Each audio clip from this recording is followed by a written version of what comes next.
In the quiet folds of medieval Europe, long before bustling cities and crowded marketplaces, the land spoke a language of scarcity.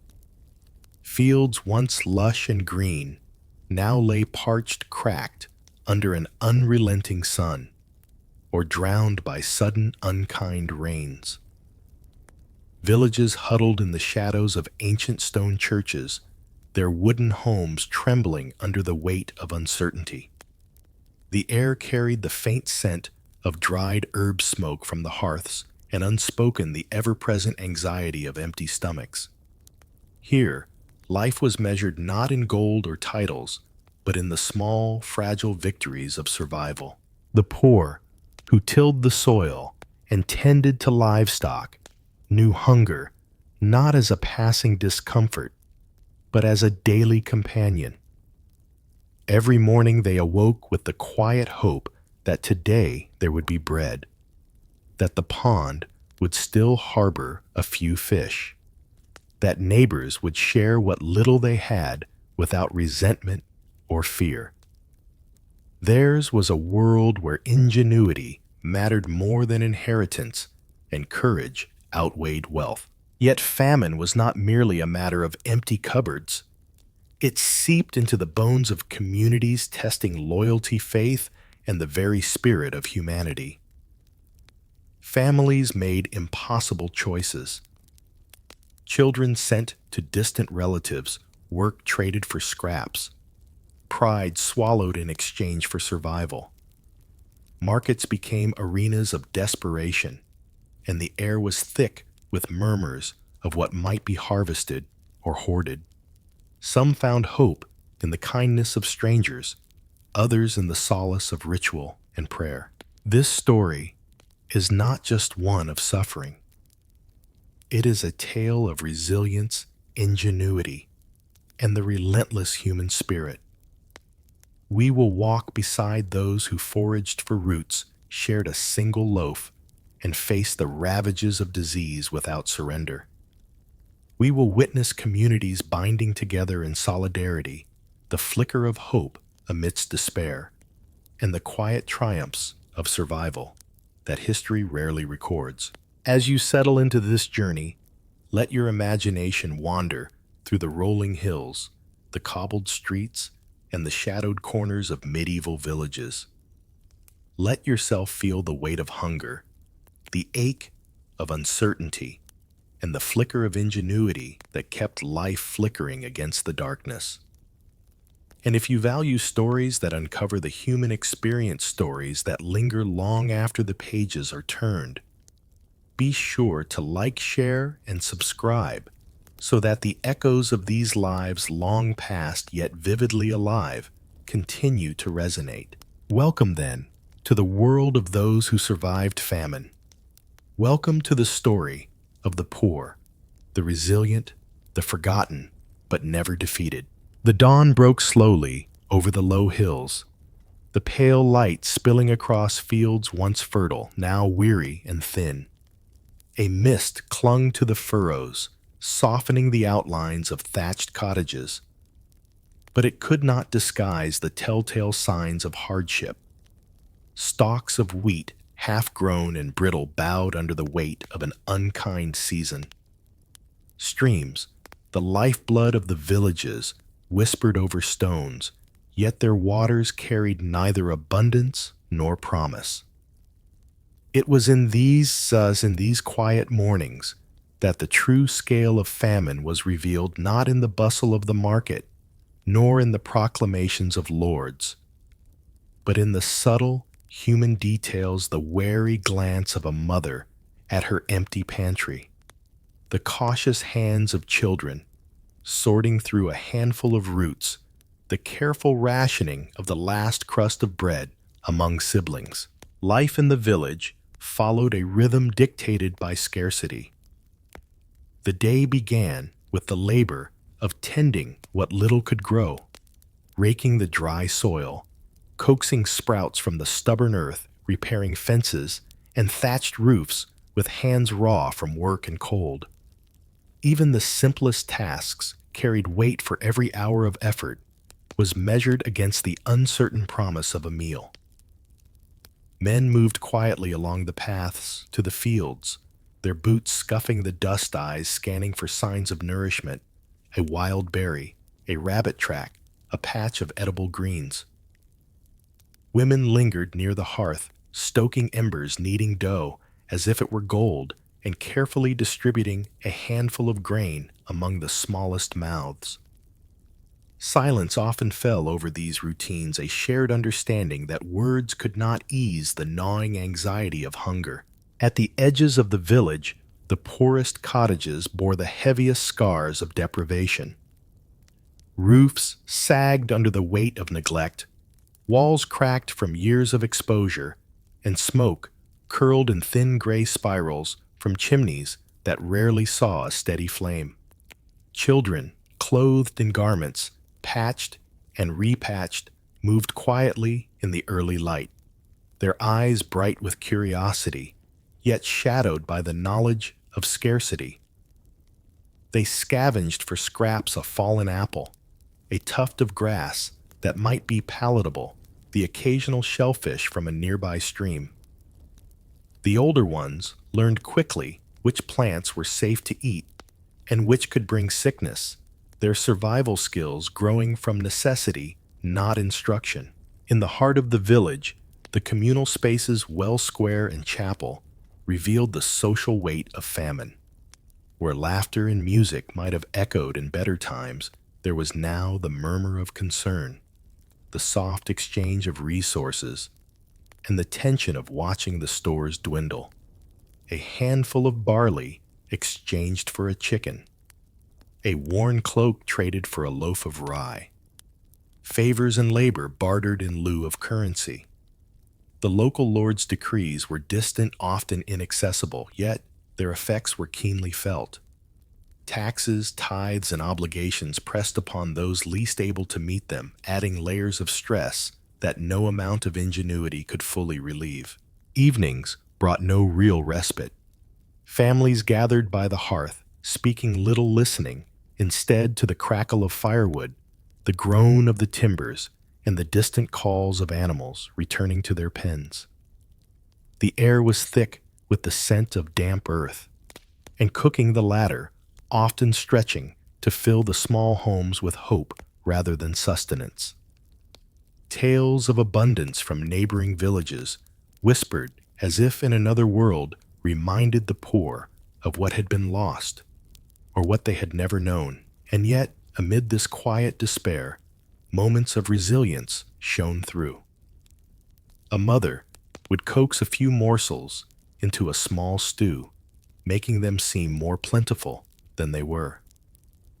Children would play simple games in the yard, laughter breaking through the tension, a fragile testament to the enduring human spirit. Outside the village, the land itself seemed complicit in the suffering. Pastures were thin and livestock weak.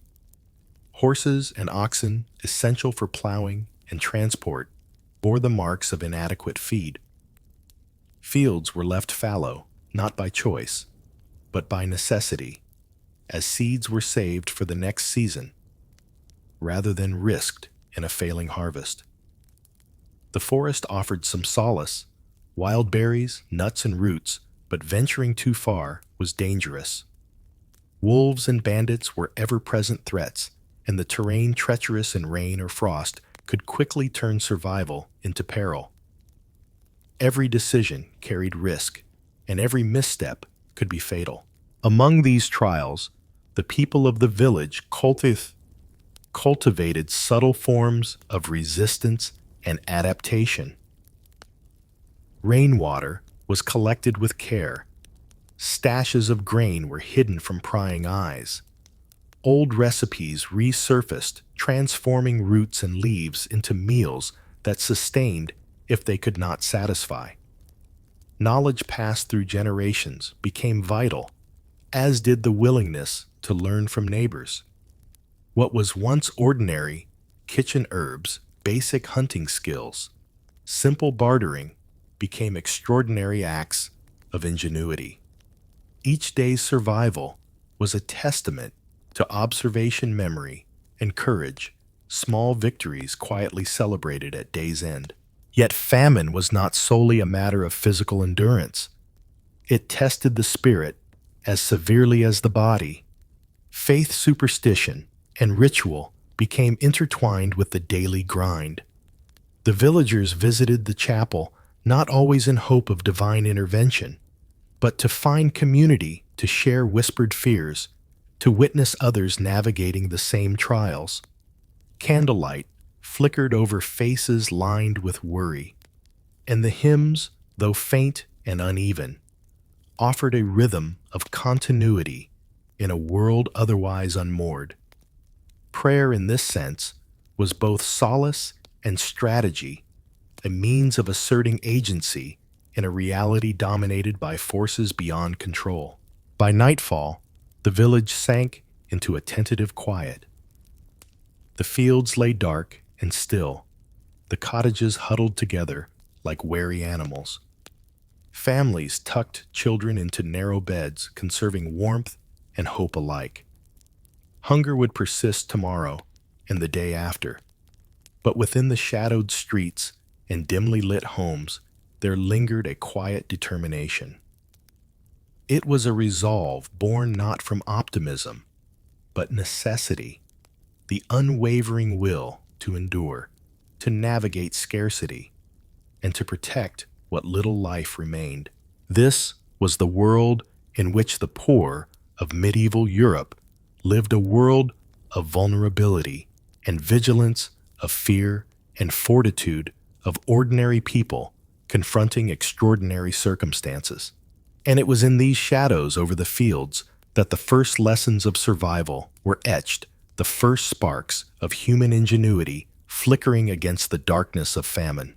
The chill of night deepened, yet the village did not rest. Lanterns flickered in windows, shadows stretching across cobblestones and earthen paths, revealing glimpses of labor that had not ceased with the setting sun. Elderly hands repaired baskets and nets, while young boys crept quietly to the stables, hoping to coax a few grains from the animals' troughs. Even in sleep, dreams were haunted by the gnaw of empty bellies and the constant search for sustenance, a prelude to the labor that would begin again at first light.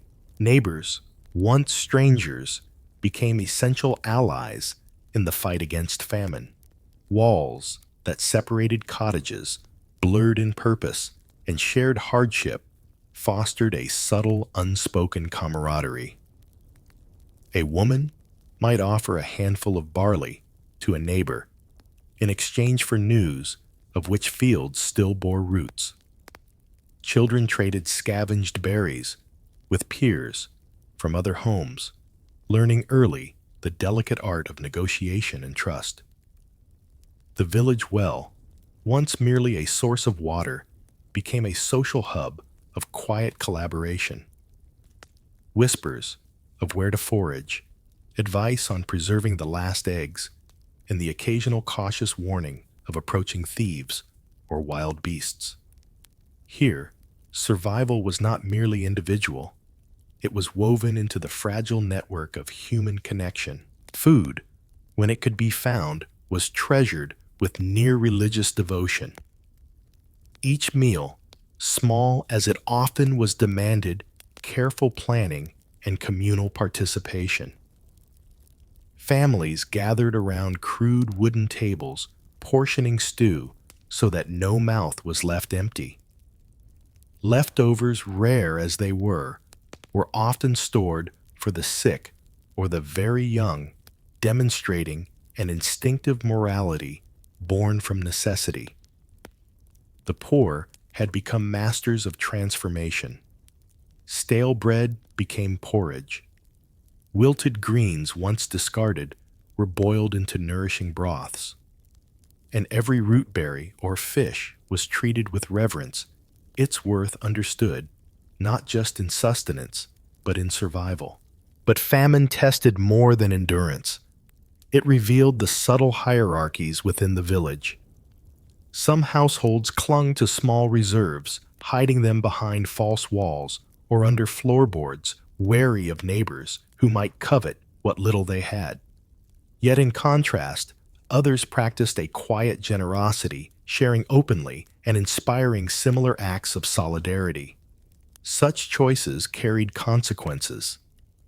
Hoarding could provoke resentment, while sharing could cultivate loyalty, forming bonds that might later mean the difference between life and death. Within this microcosm, morality and practicality were inseparable.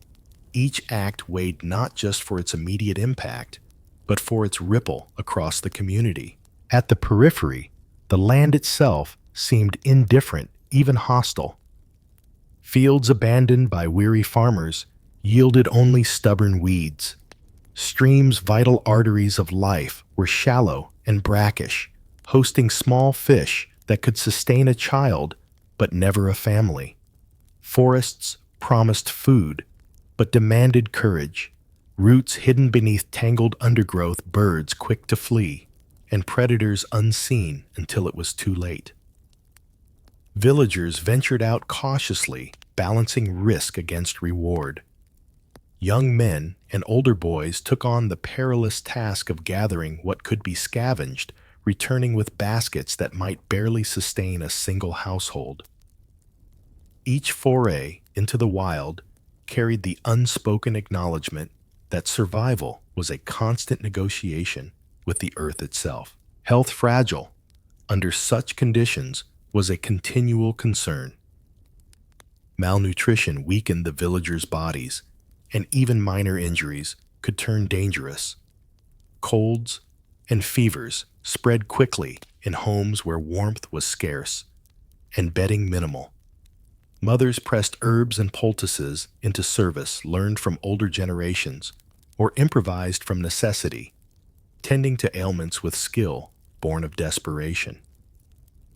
The smallest illnesses left unchecked could spiral into life-threatening conditions, and yet the people adapted. Rest was rationed as carefully as food. Work was distributed according to strength and endurance. Vigilance became a daily discipline, a tacit understanding that the body itself was both a tool and a responsibility. Even the young were not spared the lessons of survival. Boys and girls moved between tasks with quiet precision, observing, imitating, and practicing skills crucial for life. They learned to identify edible plants, to bait traps to store and ration food. They watched elders barter, negotiate, and sometimes deceive, understanding that cunning was often as valuable as courage. Education was practical and immediate, measured, not in books or formal instruction, but in the ability to navigate scarcity. Childhood here was a rigorous apprenticeship in endurance observation and the unspoken codes of human cooperation. Religion and ritual provided a fragile scaffolding against despair. The chapel, a modest structure at the village center, offered not only spiritual solace, but a locus for community solidarity. Candlelight flickered over bowed heads and clasped hands, illuminating faces lined with worry, yet marked by determination. Priests delivered sermons interwoven with guidance and reassurance, reminding the faithful of divine oversight and the importance of perseverance.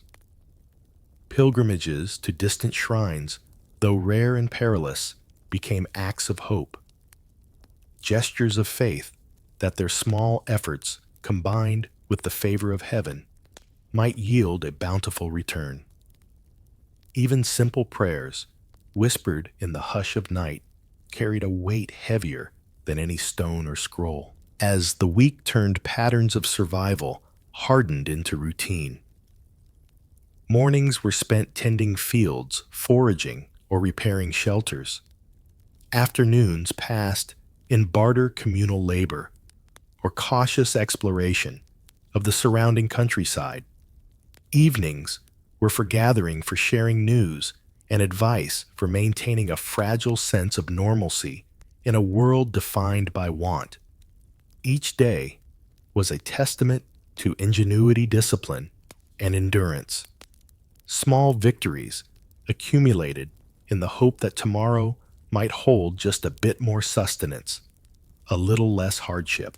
The shadow of famine extended beyond the visible village, shaping choices, attitudes, and relationships in subtle ways.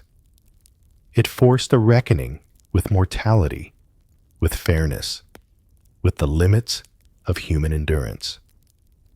Yet amid the deprivation, the village pulsed with life, whispered encouragement, laughter between chores, cautious exchanges of food and knowledge, and the unspoken pride of survival. Here, in these humble cottages and furrowed fields, the poor carved out a fragile existence, their lives a quiet testament to resilience.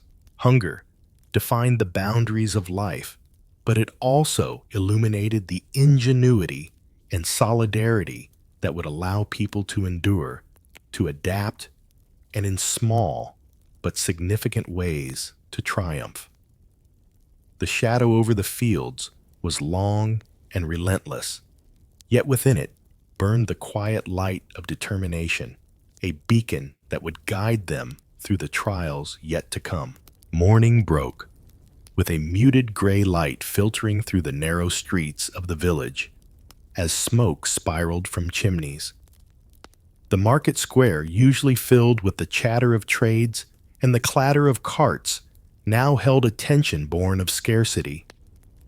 Villagers moved quietly, eyes darting toward each stall, calculating the price of a loaf, a handful of grain, or a meager bundle of vegetables. Food was currency, but its value fluctuated with each failed harvest, each rumor of shortage, and each arrival of distant traders with their carts creaking under meager offerings. The breadline had become a ritual, a test of patience and endurance. Those who had been fortunate enough to secure a rationed loaf of rye or barley stood in silent queues, careful not to draw attention to their possession. Whispers of where the next shipment might arrive traveled quickly, carried from cottage to cottage, often accompanied by a warning approach, with caution or risk, being outbid or robbed. Here, survival was as much about observation and timing as it was about effort. Every movement, every glance was a small negotiation with circumstance. For those with too little coin to offer, ingenuity became essential. Small gardens behind cottages yielded herbs, cabbages, and the occasional carrot coaxed from the soil with care and ingenuity. Leftover grains were carefully hoarded, soaked, and sprouted into edible shoots. Root vegetables were peeled and boiled, sometimes with scraps of meat or fish scavenged from nearby streams.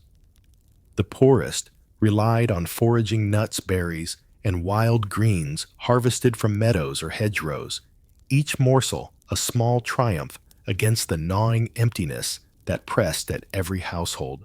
The market itself was a stage of subtle desperation.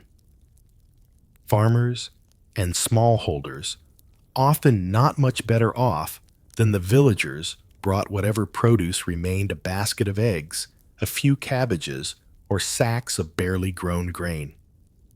Prices fluctuated wildly, driven by rumor, fear, and the immediate hunger of those standing in the square. Traders, aware of the desperation around them, were shrewd negotiators, sometimes exploiting the poor, sometimes offering scraps in exchange for favors or labor. The market was a microcosm of the wider world, where scarcity sharpened instincts and tested character. Exchange among neighbors, however, provided a lifeline. A shared loaf of bread split in half could sustain two families instead of one. Barter systems evolved organically: eggs for honey, a loaf for a pint of milk labor in exchange for grain. These interactions required trust tempered with caution. A careless word could lead to resentment. A gesture of generosity could secure loyalty. Through these quiet, everyday negotiations, the villagers reinforced bonds that were critical for survival, creating networks that would carry them through even the harshest weeks of famine. Children, too, played roles in the daily quest for sustenance.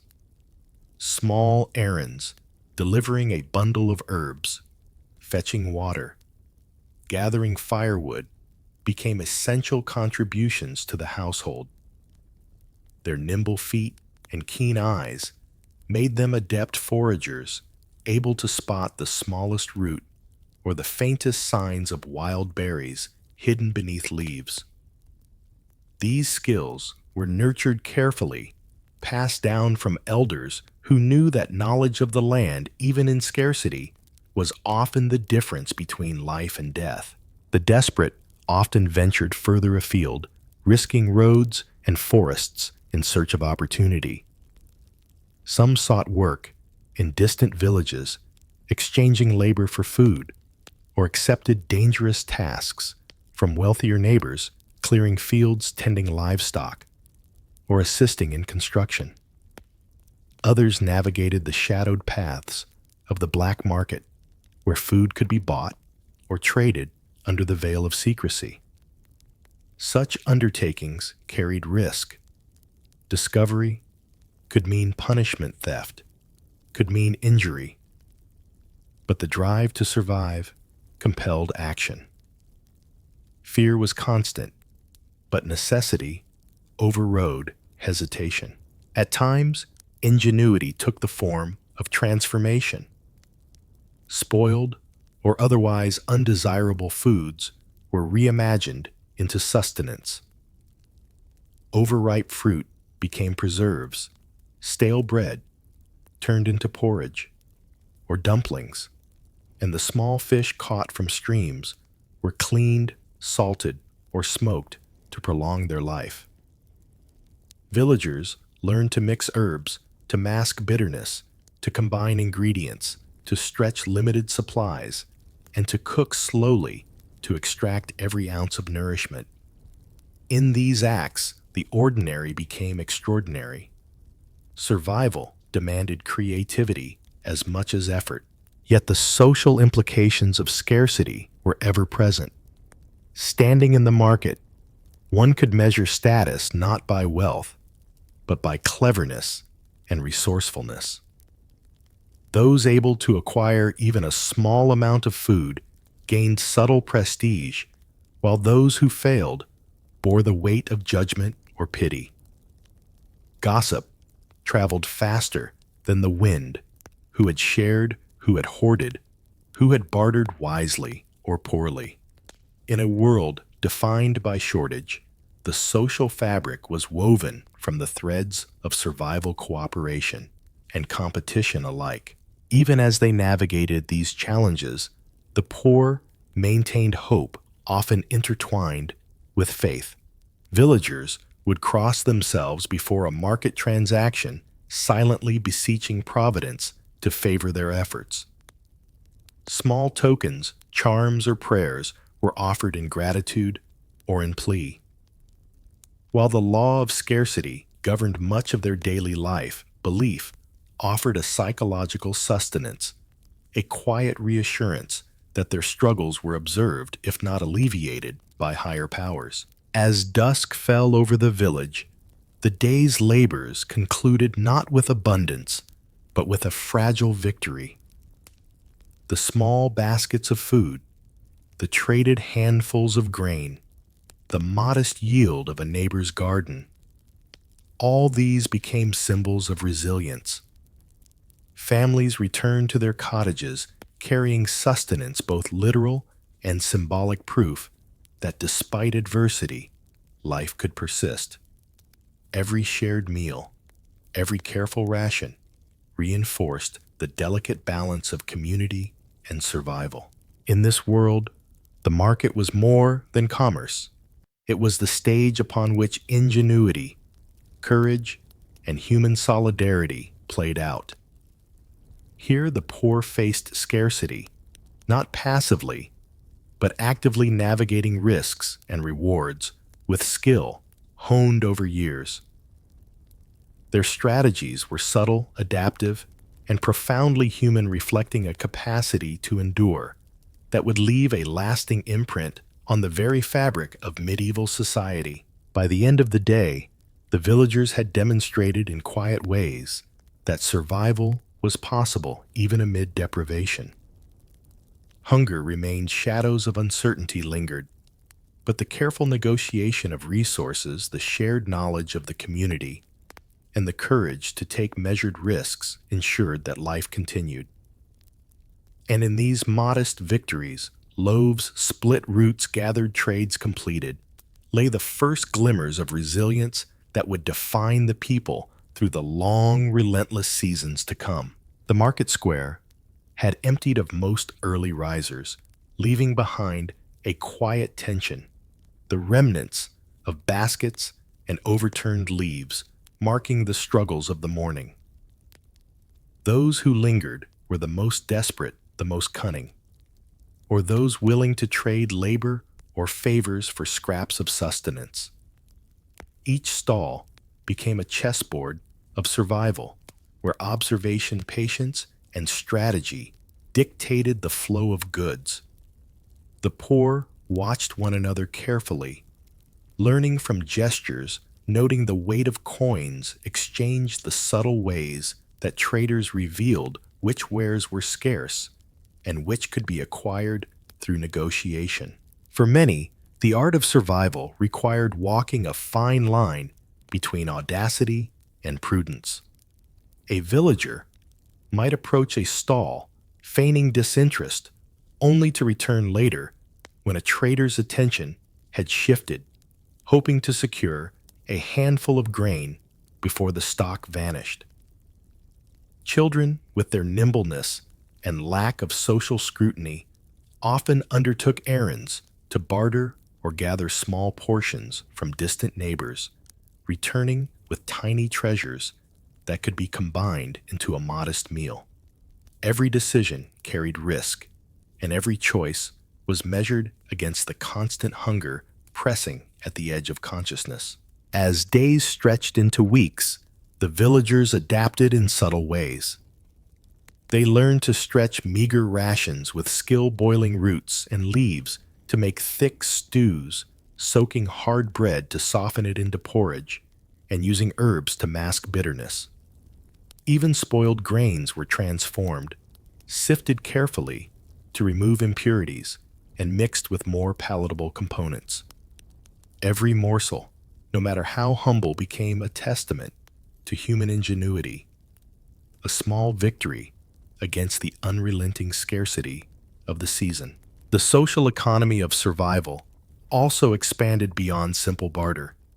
Stories circulated of neighbors secretly hiding portions of flour, of cunning trades made under the cover of early morning fog, and of cooperative agreements to share food between households in exchange for labor. In these arrangements, trust was currency, and reputation could be as valuable as any coin. Those who hoarded without cause risked isolation, while those who shared with discretion often secured alliances that would prove crucial when the famine deepened. Authority hovered on the edges of every transaction. The Lord's men, ever vigilant for unpaid tithes or illicit exchanges, added a layer of tension to daily life.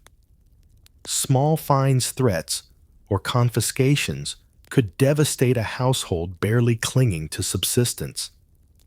Yet within these constraints, the villagers found room to maneuver, exploiting loopholes, engaging in discreet barter, and sometimes resorting to cunning deception. Survival required both resourcefulness and a keen understanding of power, the ability to navigate a landscape where every choice was constrained by forces beyond one's control. The arrival of traveling merchants offered rare opportunities. With wagons creaking under limited stock, they brought spices, dried fish, or barley from distant regions. Prices were steep, but for those able to negotiate, even modest gains could mean days of sustenance. Villagers quickly learned to time their visits to gauge the merchant's temperament and to assess which goods were truly valuable versus which were luxury. These interactions demanded subtlety and patience. Impatience or brashness could result in missed opportunity or exploitation. Children continued to play a quiet but essential role in the economy of survival. Tasks once considered mundane became critical contributions, fetching water from a distant well, gathering firewood, running errands to barter, or observing patterns in food availability. Their small size allowed them to move through crowds unnoticed, to reach spots adults could not, and to carry morsels back to their families.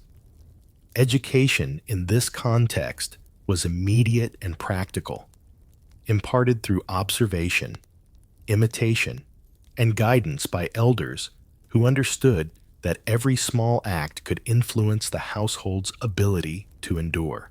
Evening brought a ritualized assessment of the day's gains. Families gathered in dimly lit cottages, weighing and measuring, distributing food according to need and contribution. Each meal was a delicate balance of fairness and pragmatism, an exercise in survival that reinforced bonds within households and between neighbors. The conversation was sparse, the focus intense, but beneath the practical necessity lay a quiet resilience, the knowledge that human ingenuity combined with careful collaboration could keep hunger at bay, even if only temporarily. The mental strain of such daily negotiations was immense. Anxiety, weariness, and the constant awareness of scarcity pressed heavily on the villagers. Yet, amid these pressures, there was room for quiet creativity and cunning. Recipes were adapted strategies refined, and minor victories celebrated with a shared glance or a whispered word of encouragement. In these subtle acts, the villagers reclaimed a measure of control over a world otherwise dominated by forces beyond their influence. The night offered a brief reprieve, though hunger remained a shadow at the edge of sleep. Candles flickered over tables stacked with small portions of food, and the aroma of meager stews mingled with smoke from the hearth. Stories were shared, not for entertainment alone, but to transmit knowledge: which plants were safest, which trades had proven successful, which paths offered the least danger for foraging. Memory and oral tradition became lifelines, codifying survival skills that would endure through seasons and across generations. Each day was an exercise in observation, negotiation, and adaptation, each success a testament to ingenuity, and each failure a reminder of the thin margin separating survival from despair. The market and the breadline were not merely sites of commerce. They were arenas of strategy, reflection, and human resilience. As the lamps dimmed and the village sank into the quiet of night, the people prepared themselves for the days ahead. Hunger remained relentless, but the lessons learned, the careful observation, the prudent negotiation, the creative use of resources, and the cultivation of trust and alliances would sustain them in the trials yet to come. And in these lessons, the enduring spirit of the poor was already evident. A spirit that would persist through scarcity, through disease, and through the endless uncertainty of life in a medieval world defined by famine. The forest edges called with a quiet, relentless pull. Beyond the village, where cultivated fields ended and wild lands began, there existed a world both dangerous and essential. Here the poor ventured in search of sustenance, guided by knowledge passed down through generations, sharpened by necessity. Moss-covered roots, bitter herbs, and fallen nuts became the currency of survival, while streams offered fish small enough to escape notice, yet nourishing enough to sustain life. Each step into the untamed was a negotiation with the earth, a delicate balance of risk and reward. Children moved carefully through underbrush, nimble and alert, learning which plants could be consumed and which brought illness. They observed patterns in the wild, noting where berries ripened first, which roots stayed firm under frost, and which leaves held the most water. For the adults, the forest was both a pantry and a proving ground, where survival required observation, patience, and courage. A misstep, eating the wrong root, disturbing a wasp nest, or straying too close to a predator could be fatal. And yet, each journey into the wild offered a chance to secure another day of life. Meals were no longer about pleasure, but calculation. Leaves were boiled to soften bitterness. Roots were roasted to release starches. Fish were cleaned, meticulously boiled, and sometimes dried for future consumption. Even what others discarded could become essential. Cracked grains, bruised vegetables, or the smallest mushrooms became nourishing when prepared with care. Knowledge of preparation was as important as the find itself. The line between sustenance and sickness was thin, and those who ventured unprepared risked more than hunger. The people of the village had learned to use every available resource. Bark could be powdered into a thickener, for soup nettles provided minerals and dandelion greens offered vitamins. Some elders taught children to identify the subtle differences between edible and poisonous plants, creating a living curriculum of survival. These lessons were not written. They were learned through observation, taste, and caution. Every meal was a teacher, and every mistake a painful but invaluable lesson. Rivers and ponds provided another critical source of food. Small fish eels and freshwater crustaceans became vital supplements to meager diets. Nets and traps fashioned from twine or scraps of cloth allowed villagers to capture enough for a small family meal. Fishing required both skill and timing too early, and the catch would be insufficient. Too late, and predators or other foragers would claim the bounty. These excursions were silent, tense affairs marked by careful movements and unspoken awareness of the surrounding danger. Even as the villagers mastered these strategies, famine tested their creativity further. Recipes were improvised, combining unfamiliar ingredients into dishes meant to sustain the body without nourishing it fully. Roots and grasses were transformed into coarse porridge. Fermented vegetables, stretched over weeks, became a source of calories. Wild berries were dried in the sun to extend their usefulness. Every innovation was born of necessity, every meal a reflection of adaptability in the face of relentless scarcity. Yet ingenuity carried risk. The very foods that offered survival could also bring sickness. A misidentified root could cause vomiting or fever. Spoiled fish could lead to cramps and fatigue. Even seemingly harmless greens could be toxic if consumed improperly. Villagers balanced hunger against risk, often gambling with their health in the hope of a meal. These decisions demanded knowledge, intuition, and courage, a testament to the harsh education imposed by famine. Community played a subtle but critical role. Foraging was often shared groups would move into the wild together, dividing labor and watching for signs of danger. Elders guided the young, passing down lessons that might otherwise be lost. In some cases, neighbors would secretly leave portions of gathered food for those too weak to venture outside, small acts of solidarity that reflected both humanity and practical necessity. Cooperation became as essential as cunning. Alone survival was precarious, but together the odds improved. Evening brought the careful ritual of meal preparation. Families returned from the forest or streams with gathered roots, greens, and small fish. These were washed, trimmed, and combined into stews, porridges, or roasts designed to stretch each morsel. Every dish was a product of observation, trial, and adaptation.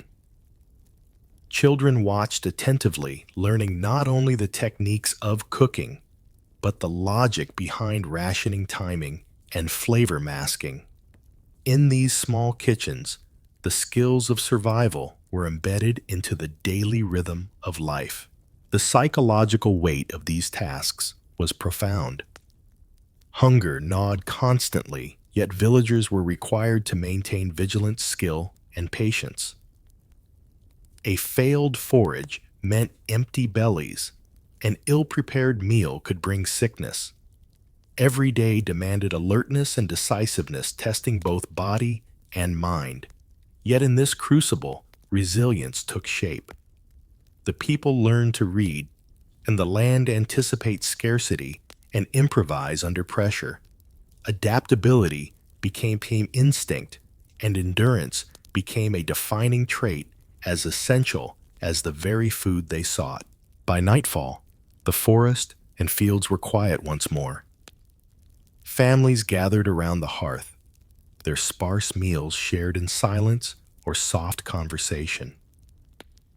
The day's efforts had yielded enough to stay immediate hunger, yet the lessons lingered: every root eaten, every fish caught, every cautionary step taken in the wild, reinforced the fragile art of survival. In these moments, the villagers understood both the peril of their world and the depth of their own ingenuity. Thus, the first forays into famine foods had forged a rhythm of resilience. The forest, the streams, and even the discarded remnants of the cultivated land became extensions of human resourcefulness. Hunger dictated action, yet within this constraint, the poor carved pathways of adaptation and survival.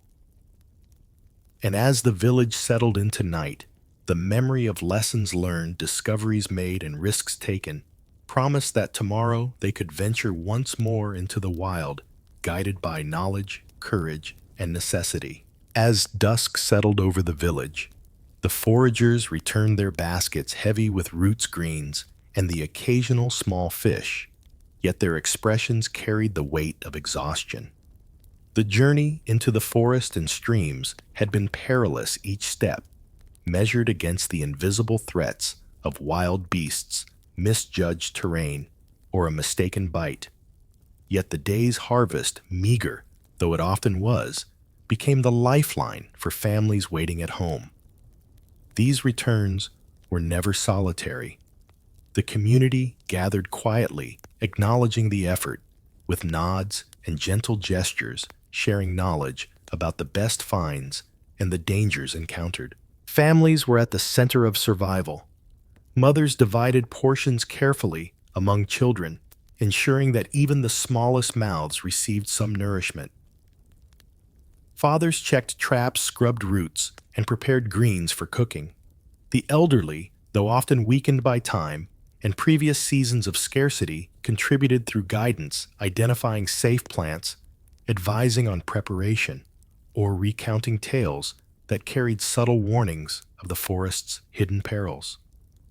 Children learned not only the mechanics of food preparation, but also the ethics of sharing, how to balance personal need with collective welfare, how to respect scarcity without succumbing to hoarding. Within the community, acts of solidarity were both practical and profound. Neighbors exchanged portions of foraged food, sometimes silently leaving a bundle of roots on a doorstep for a household too weak to venture outside. These gestures were rarely accompanied by words, yet they carried immense weight, reassurance, trust, and the quiet understanding that survival was never purely individual. Such networks of cooperation became lifelines, extending the reach of scarce resources and ensuring that even the most vulnerable could endure another day. The preparation of famine foods was an intricate process. Roots were peeled and boiled to extract maximum nutrition. Bitter leaves were blanched and combined with other greens to improve flavor. Small fish were cleaned meticulously, sometimes smoked or dried to preserve them for days.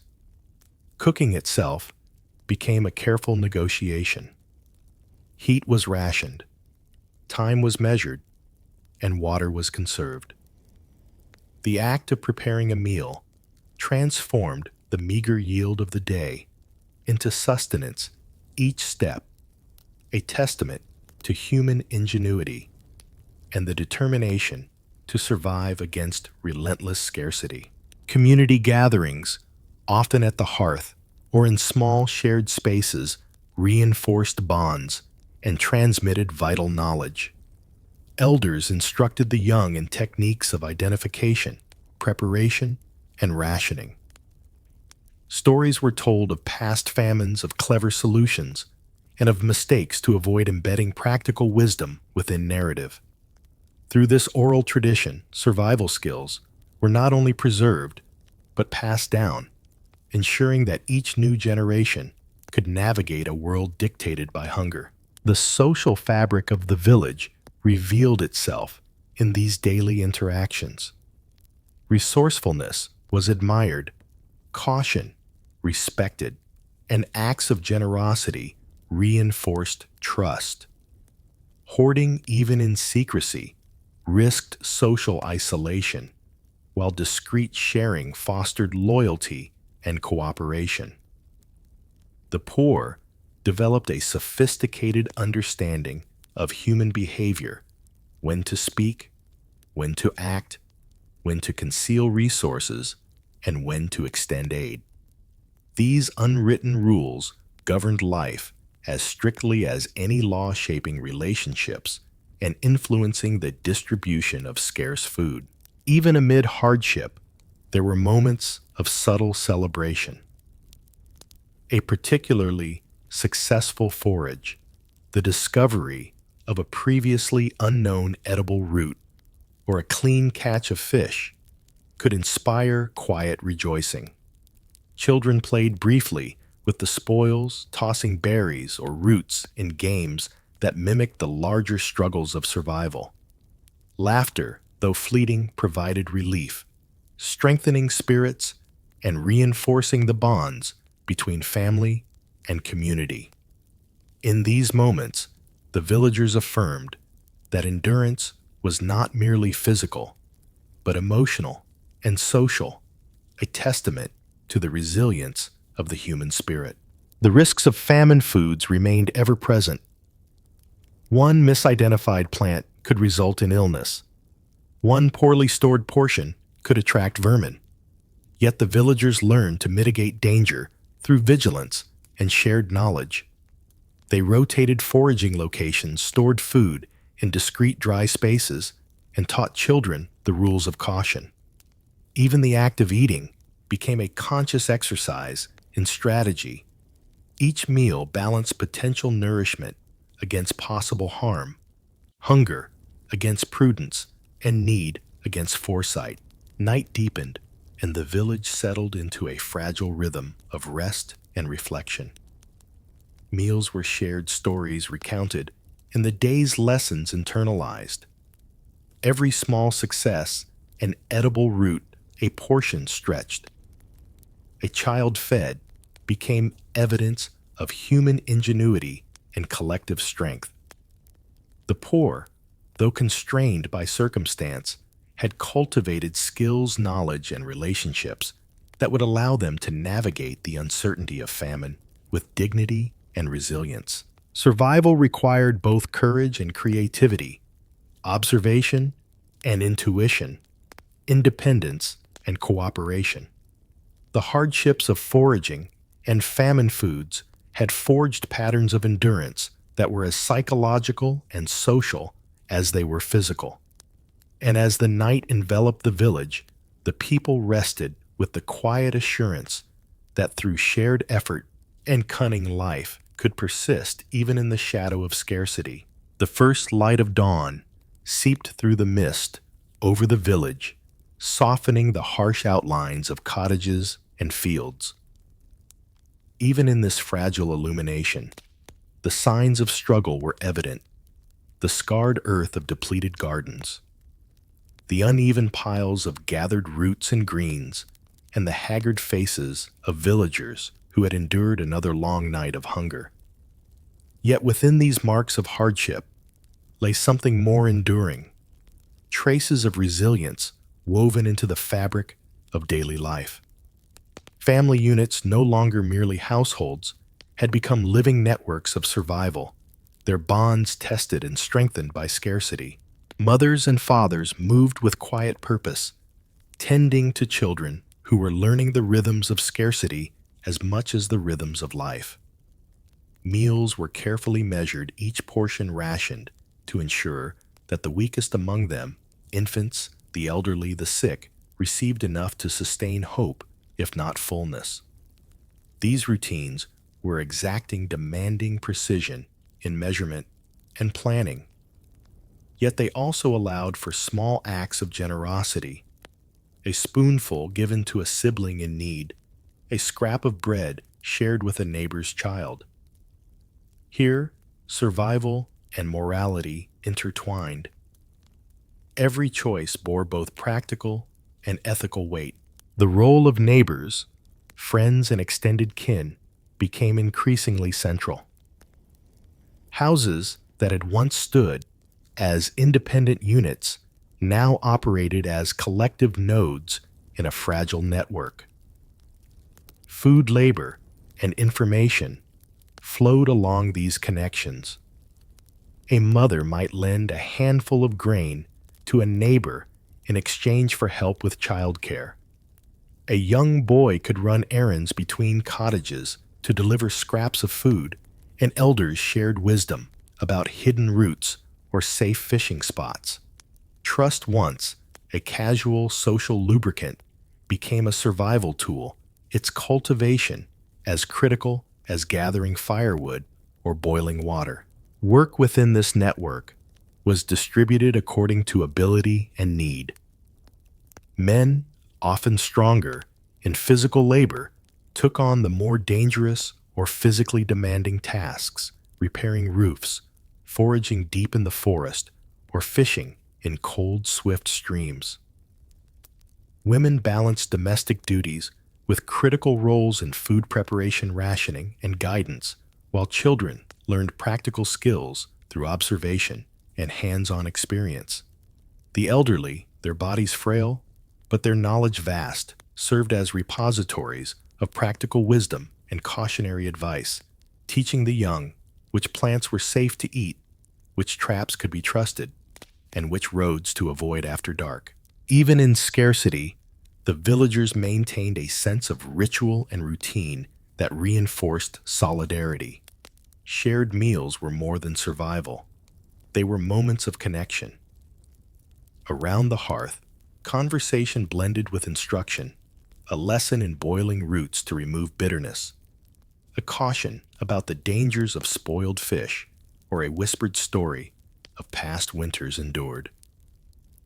The rhythm of these gatherings, cooking, eating, teaching, and listening, created continuity and reassurance, a structured world within which even children could navigate uncertainty with confidence.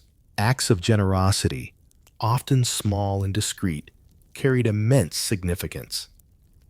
A handful of barley offered to a neighbor's child, a carefully hidden basket of greens left at a doorstep, or a shared portion of fish were gestures laden with practical and emotional meaning.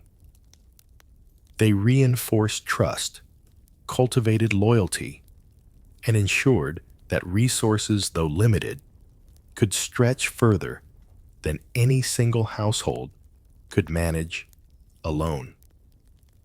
Reciprocity was understood intuitively. One day's gift might become another day's lifeline, and those bonds, invisible yet unbreakable, sustained the village through cycles of famine and hardship. Community also shaped discipline and vigilance. Resources were protected through shared awareness, with neighbors quietly monitoring one another for signs of theft or waste. Children were taught both the rewards of cooperation and the dangers of deceit.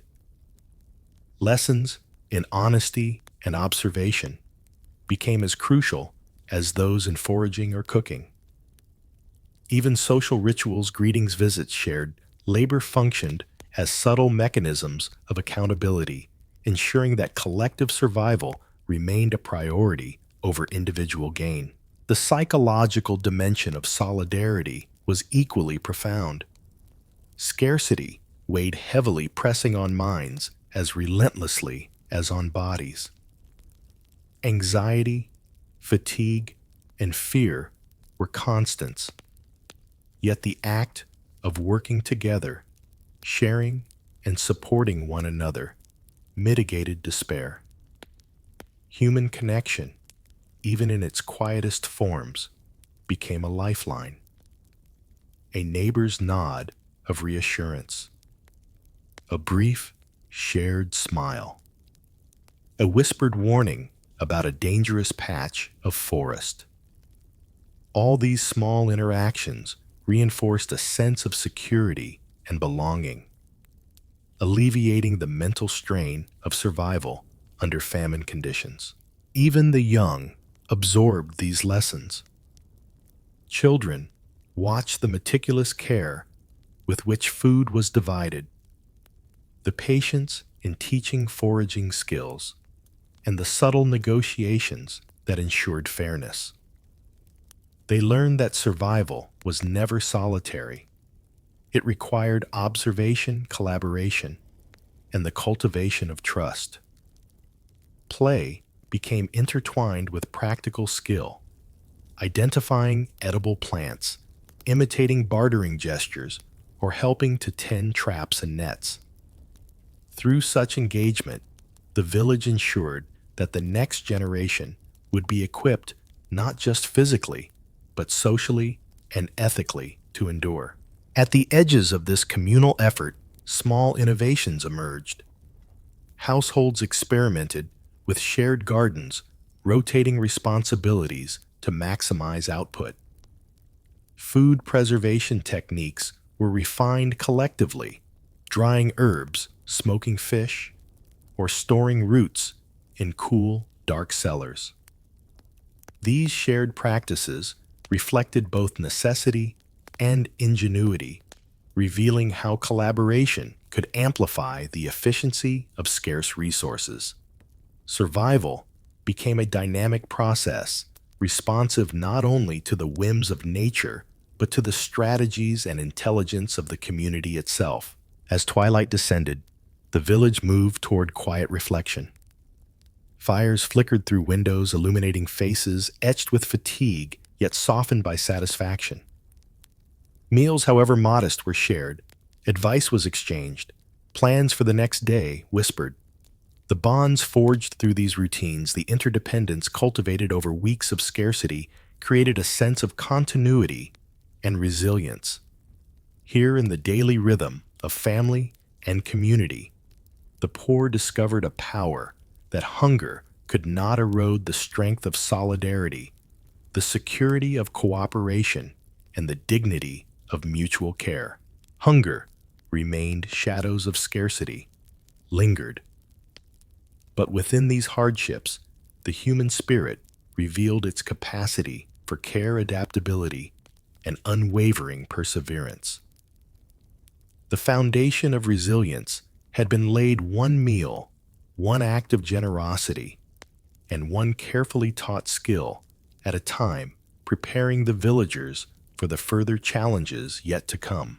By mid-morning, the village pathways began to fill again, not with the movement of markets or foragers, but with the procession toward the workhouse. These austere buildings, often the largest in the village, stood as both refuge and instrument of discipline. For the poor, they offered sustenance, a loaf of bread, or a thin bowl of gruel, yet they demanded labor in return, long hours of physical toil that could exhaust even the strongest bodies. The workhouse embodied the dual nature of aid salvation tempered by sacrifice, nourishment paired with constraint. Inside, the air was thick with the mingling scents of smoke, sweat, and stale bread. Long benches lined the hall, occupied by men, women, and occasionally children, each weary but determined. Tasks were divided meticulously: sweeping, carrying grinding grain, tending animals, or repairing structures, and were often supervised by attendants whose authority was absolute. Discipline was enforced strictly. Lateness, slack labor, or disobedience could result in reduced rations or public reprimand. Yet for those on the brink of starvation, even these harsh conditions were preferable to the emptiness at home. Charitable aid extended beyond the workhouse. Religious institutions, monasteries, and local guilds offered small gifts: soup, a slice of bread, or a portion of cheese. The timing and availability of such aid were unpredictable, making every visit a blend of hope and anxiety. Villagers would queue quietly, aware of both the scarcity and the social expectations surrounding distribution. Gratitude was always measured, spoken softly, for generosity carried both kindness and subtle judgment. Those who received had to navigate humility, dignity, and the awareness that their survival depended on forces beyond their control. Yet the aid was never without strings. Workhouses required labor. Religious institutions often demanded attendance at prayers or chores. Guilds might expect future services or loyalty in exchange for food. For the poor, every gift required evaluation. Could it be accepted without compromising autonomy or inviting ridicule? Could labor be offered without depleting one's strength to a dangerous degree? These calculations were as critical as the meals themselves, reflecting the constant negotiation between necessity and agency in a world defined by scarcity. Families approached these institutions with careful strategy. A mother might send her eldest child to the workhouse early, ensuring a ration that could be shared among siblings. Fathers, balancing physical endurance and responsibility, negotiated tasks to maximize output without risking collapse. The elderly, often too weak for labor, relied on advocacy from younger relatives to secure aid. These interactions required diplomacy, patience, and foresight. A misstep could reduce rations, invite reprimand, or create social tension that rippled through the village. Inside the walls of charity, the poor observed each other keenly. Every gesture, every allocation of food, every compliance with labor rules revealed patterns that could inform future interactions. Trust and observation intertwined with necessity. Who could be relied upon to share who might be envious or deceitful, and who could be an ally in securing additional provisions. The social dynamics of aid mirrored the broader village community, reinforcing lessons of cooperation, vigilance, and strategy. The work itself, though grueling, offered more than mere sustenance.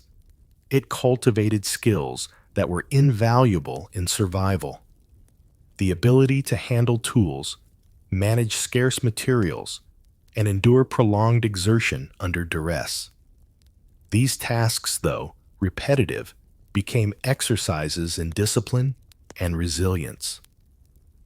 A villager who learned to operate a mill, mend clothing, or tend livestock in the workhouse carried these abilities back to the family home, transforming aid into long-term resourcefulness.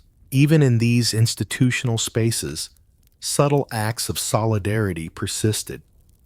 Neighbors and relatives would exchange small portions, share advice, or cover one another's labor for brief moments to allow rest or attend to urgent needs. These small interventions, often unnoticed by overseers, were critical for survival. They preserved dignity, strengthened social bonds, and allowed villagers to navigate the harsh structures of aid without surrendering their humanity. Disease and exhaustion were constant companions.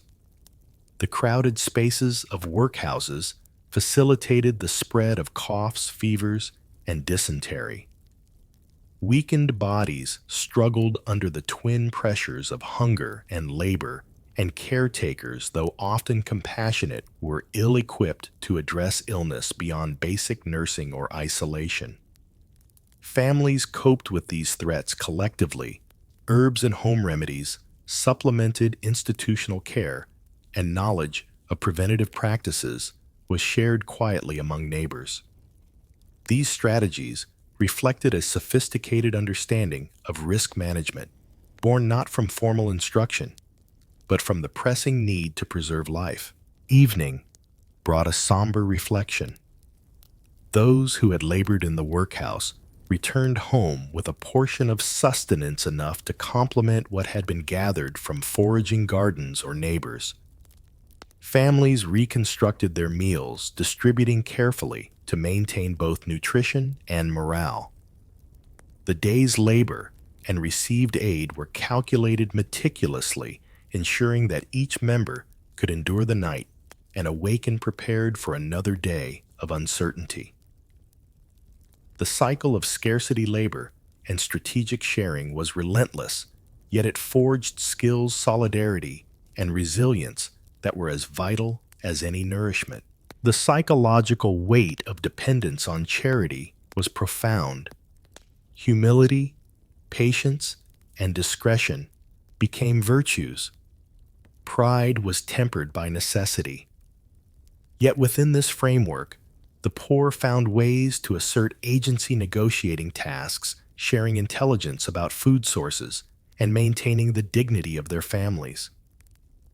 Survival demanded both adaptability and psychological acumen, balancing the immediate need for sustenance with the preservation of self-respect and social standing. Families, neighbors, and charitable organizations formed an interdependent network where labor, trust, and strategy intertwined with generosity and discipline. The poor had learned to navigate scarcity with ingenuity, cooperation, and moral consideration, preparing them for the next stages of endurance. The ravages of disease, the migrations compelled by famine, and the continuing search for stability and sustenance. The first light of morning revealed the tall, austere walls of the village workhouse, a building that had become both a refuge and a crucible. Its doors, often heavy and creaking, opened to receive the weary and the hungry. Inside, the hallways were dim, illuminated only by narrow windows and the flicker of a few candles. The smell of smoke and damp straw mixed with the faint aroma of boiling gruel, a reminder that sustenance came at a cost. Every face inside bore traces of hunger and toil, eyes reflecting both fatigue and determination. Labor was the currency of survival. Men were assigned to tasks requiring strength, hauling heavy sacks of grain, tending the livestock, or chopping wood for the hearth. Women undertook meticulous domestic work, cleaning, cooking, mending garments, and preparing provisions. Even children, if old enough, were expected to contribute running errands, assisting with the distribution of meals or tending small animals. Every movement was monitored, every action measured against the strict expectations of the overseers. Failure to comply could result in reduced rations, a harsh reprimand, or exclusion from the communal space. Despite the rigidity, there existed subtle rhythms within the workhouse. Experienced villagers learned to pace themselves to conserve energy while meeting quotas and to anticipate the routines of their overseers.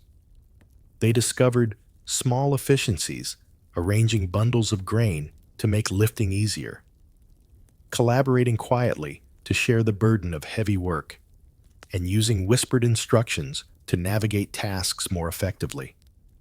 These strategies were not formal lessons, but improvisations born of necessity, ensuring that survival could continue without total surrender to the demands of the institution.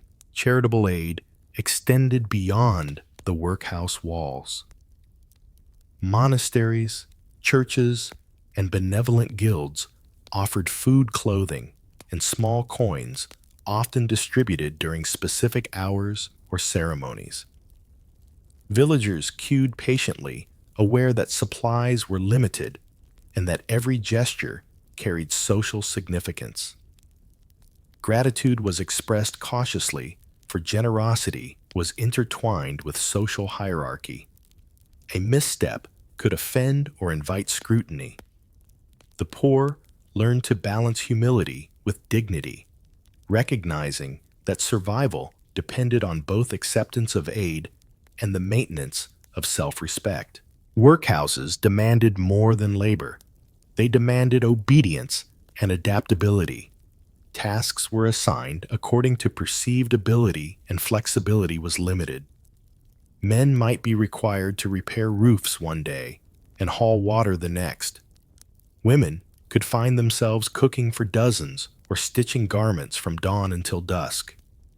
Every task, no matter how small, carried weight. Improperly performed work could disrupt the delicate balance of provision, placing others at risk and drawing the watchful eyes of overseers.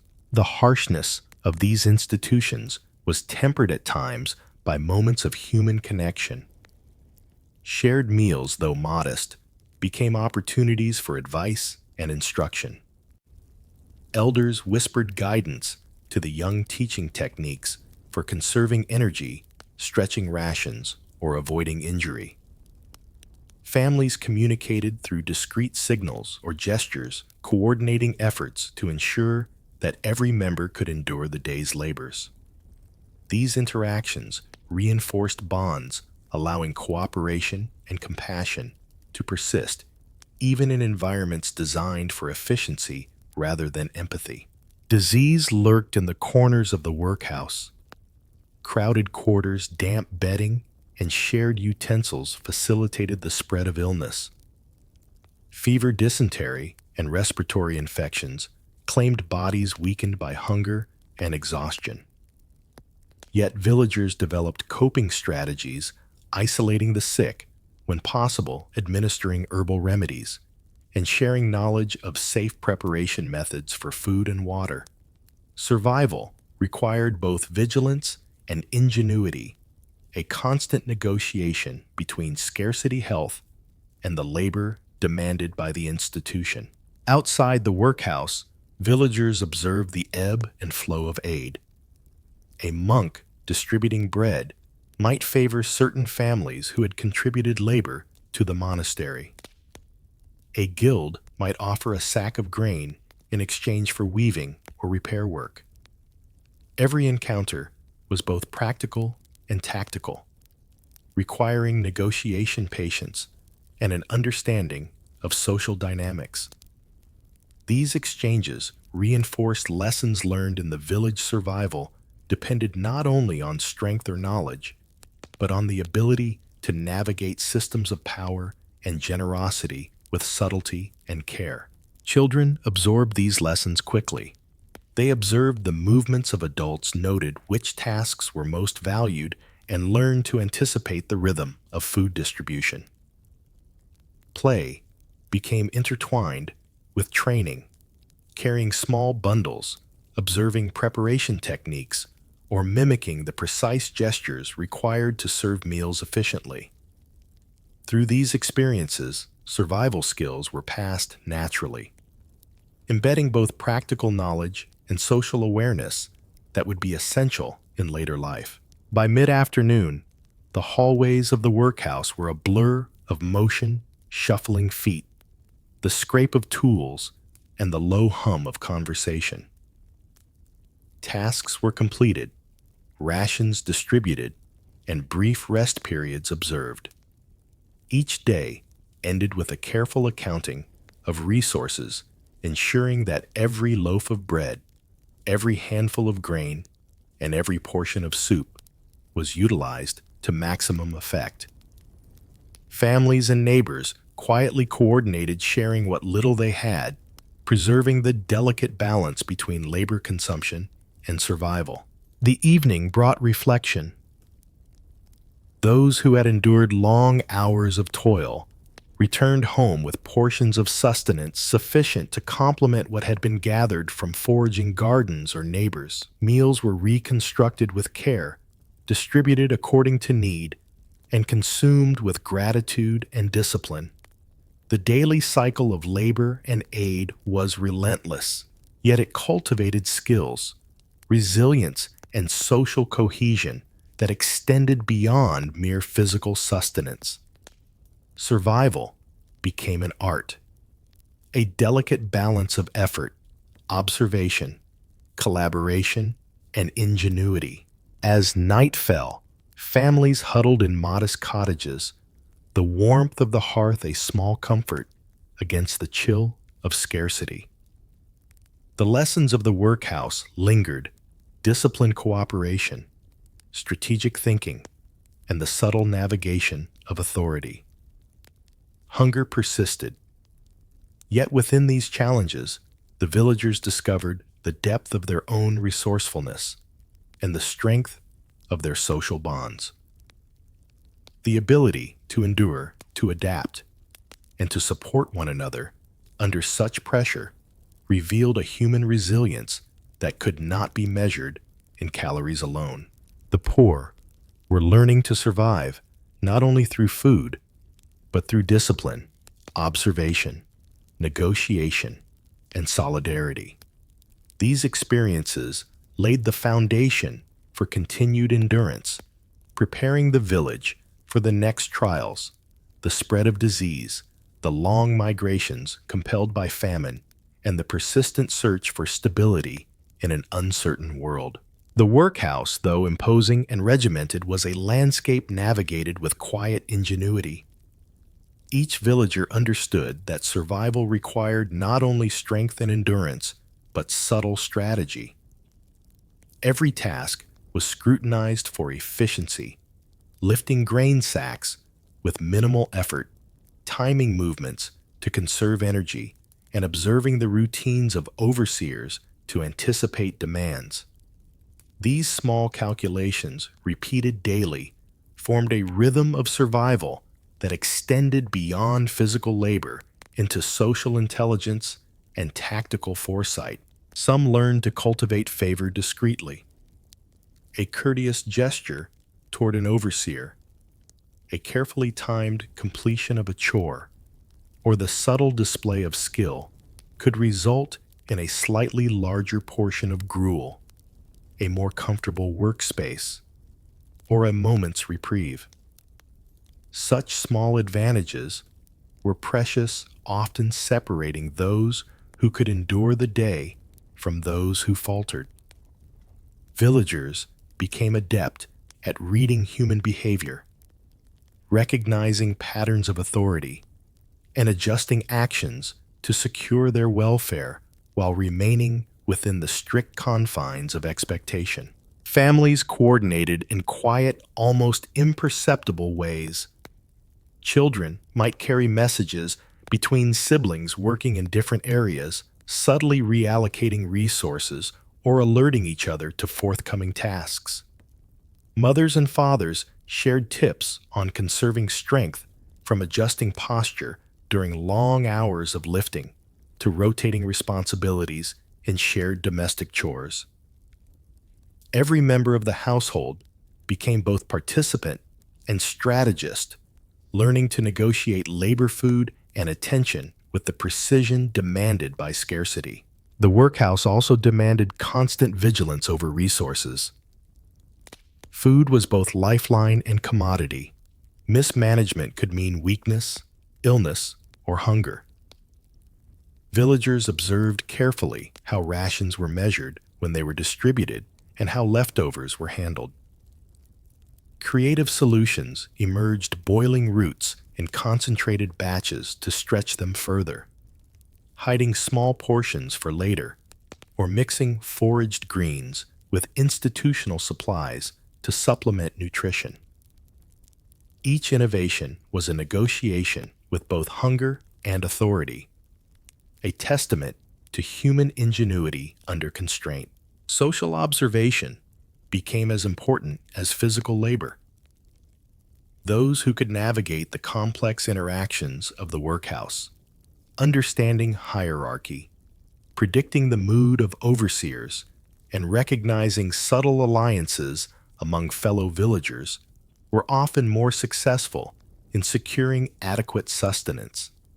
Children learned these skills by watching adults absorbing lessons in diplomacy, timing, and patience.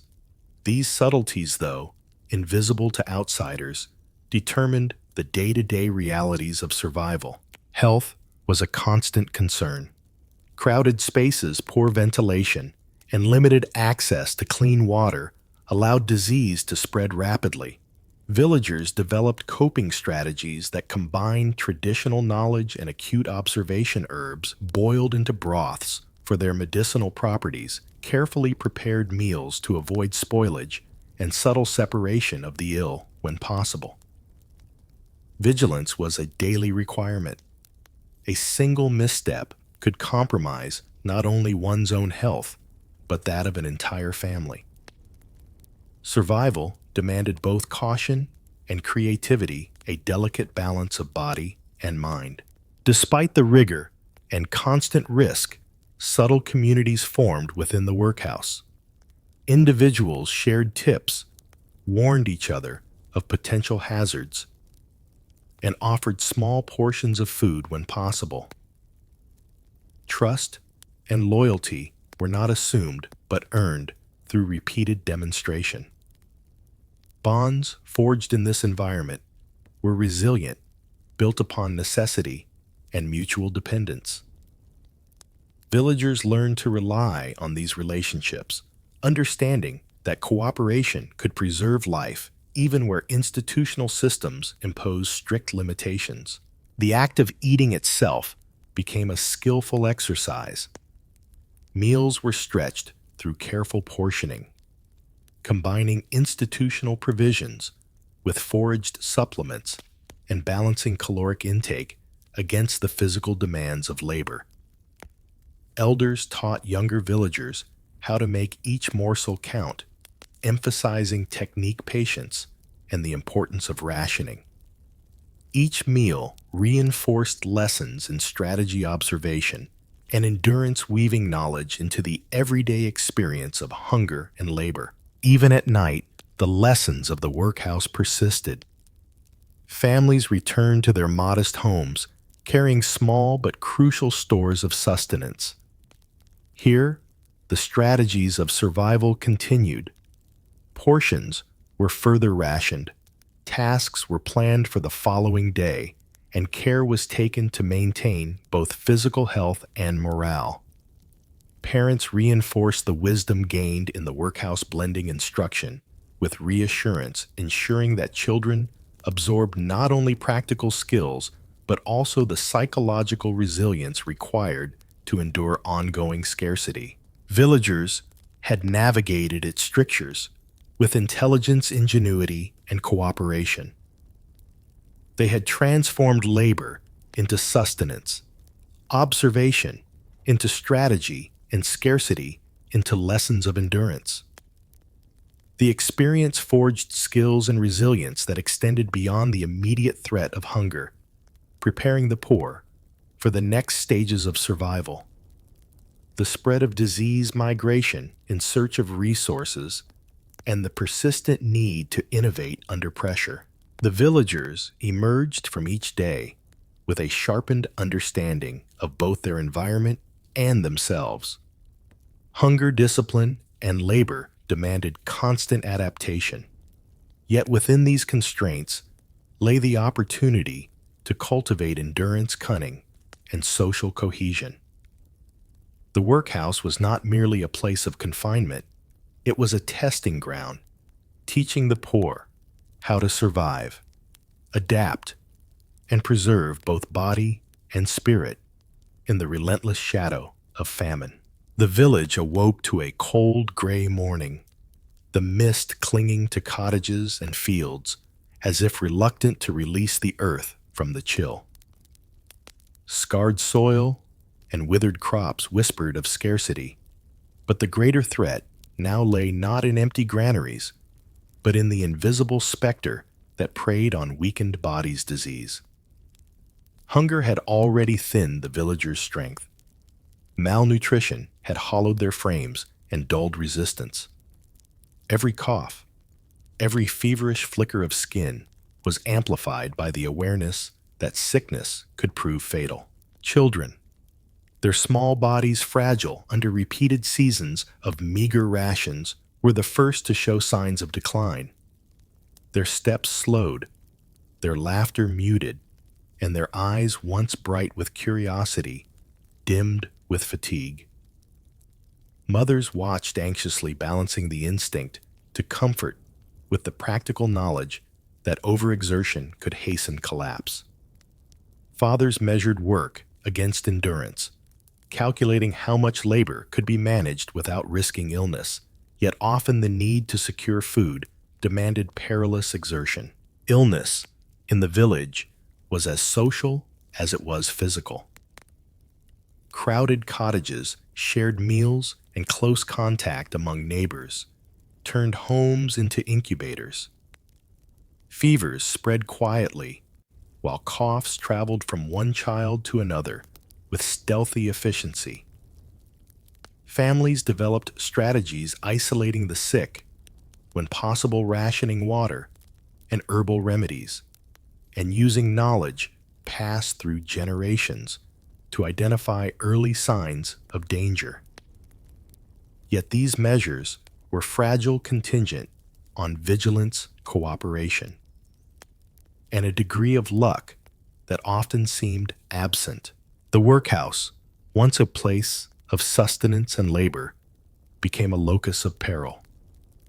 Crowded rooms, the constant movement of laborers, and limited sanitation allowed fevers and dysentery to flourish. Villagers who had relied on the institution for survival now faced a paradox: proximity to aid increase the risk of infection. Families had to decide risk exposure for food or retreat to meager rations at home, balancing the probability of illness against the certainty of hunger. Every choice carried weight, a quiet reckoning with mortality that was both individual and collective. Herbs and simple remedies became instruments of defense.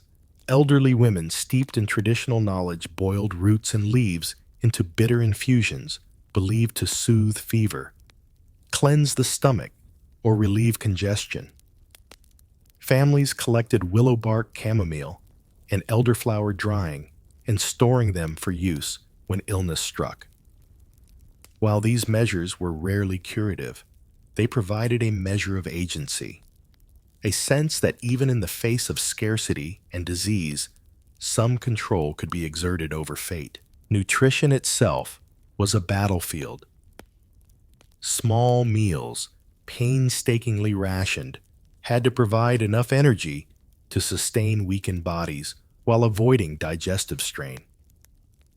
Villagers combined foraged greens, meager grains, and occasional fish to create meals that were barely adequate, yet every morsel consumed was a calculated act of survival.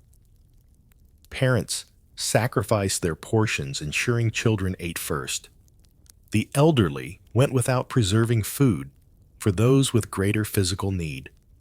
These acts of sacrifice were both practical and moral, woven into the fabric of communal life.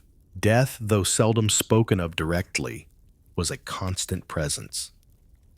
Graves were dug in quiet corners, simple markers noting the passing of those who succumbed to malnutrition or illness. Mourning was subdued, often limited to whispered prayers and discreet gestures.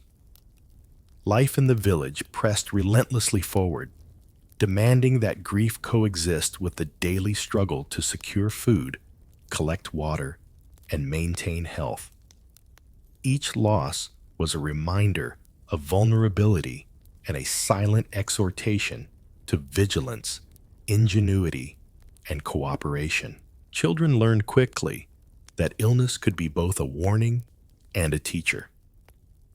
Observing the frailty of the sick, they internalized the importance of hygiene, careful foraging, and measured exertion. Play became tempered by awareness, running only on safe paths, touching only known plants, and avoiding contaminated water. Knowledge of illness, once abstract, became practical skill, shaping behavior, reinforcing caution, and ensuring that each child absorbed lessons critical for survival. Community responses to disease were subtle yet essential. Neighbors exchanged information about effective remedies, shared access to clean water, and discreetly cared for those too weak to manage alone. Isolation, while protective, could not be complete. Support networks ensured that the sick received attention and nourishment, however minimal. Solidarity under duress was both moral and pragmatic. The survival of one contributed to the survival of all, reinforcing bonds forged under the shared pressures of famine and illness. Even in despair, moments of resilience emerged. A child who recovered from fever brought relief and quiet joy to a household. A neighbor who successfully foraged extra roots or fish provided sustenance that could sustain life for days. These small triumphs, though easily overshadowed by the omnipresence of hunger and disease, became vital markers of hope. They reminded the villagers that survival was possible, that ingenuity, care, and cooperation could counterbalance the harsh realities of famine. By mid-afternoon, the village had settled into a fragile rhythm. Tasks were measured against endurance meals, stretched with careful calculation, and each interaction with neighbors and institutions was guided by vigilance. The strategies developed over seasons of scarcity, the careful rationing, the sharing of resources, the observation of health, and the subtle negotiation of labor became essential survival tools. Life was measured not in abundance, but in the preservation of strength, the mitigation of risk, and the quiet maintenance of human dignity. As twilight approached, the villagers gathered near hearths and fires, tending to the sick, distributing meager meals and imparting instruction. Stories of past hardships were recounted not for lamentation, but as guidance which plants could sustain life, which signs indicated danger, and which strategies had allowed families to endure. Oral tradition became as crucial as food itself, transmitting knowledge and reinforcing social cohesion. The lesson was clear. Survival required not only body and will, but knowledge, observation, and solidarity. Yet through vigilance, resourcefulness, and mutual support, they carved out spaces of endurance. Survival was a multifaceted struggle, balancing nourishment, labor care, and moral responsibility. Each day, each act, and each decision became a deliberate negotiation with fate, preparing them for the further trials that lay ahead. Migration escape and the relentless quest for sustenance in an unforgiving world. As the sun climbed higher, the village remained subdued under the heavy shadow of illness. Those who were able ventured out with measured caution, collecting what roots, herbs, or small fish they could find. Each step was taken with awareness. The soil was uneven, the streams cold and fast, and the risk of exposure to contagion or injury ever present. Villagers moved deliberately, balancing the need for sustenance with the fragility of weakened bodies. Every action became a careful negotiation with mortality itself. Families reinforced routines that had become essential for survival. Children, under close watch, learned to wash hands in cold water before handling food, to avoid plants that could cause stomach upset, and to follow elders' instructions when moving through the fields or streams. Mothers meticulously cleaned cooking pots and carefully inspected foraging finds. Fathers ensured that shelter and fire were maintained, critical not only for warmth, but to reduce dampness that could exacerbate illness. The entire household became a system of vigilance, each member contributing to the collective effort to preserve life. Community support intensified in response to the invisible threat. Neighbors exchanged herbal remedies, advised each other on symptoms to watch for, and shared the responsibility of tending to the sick. Visiting a nearby household meant entering a space of care and caution, where small gestures, offering a boiled herb, carrying water, or providing a seat by the fire, were acts of survival. Trust developed over months of shared hardship guided these interactions. The health of one family often depended upon the attentiveness of another, creating a web of interdependence that was as vital as any rationed portion of food. Even in the workhouse, vigilance became a silent ritual. Laborers observed each other closely. Signs of fever, pallor, or weakness were noted and reported discreetly.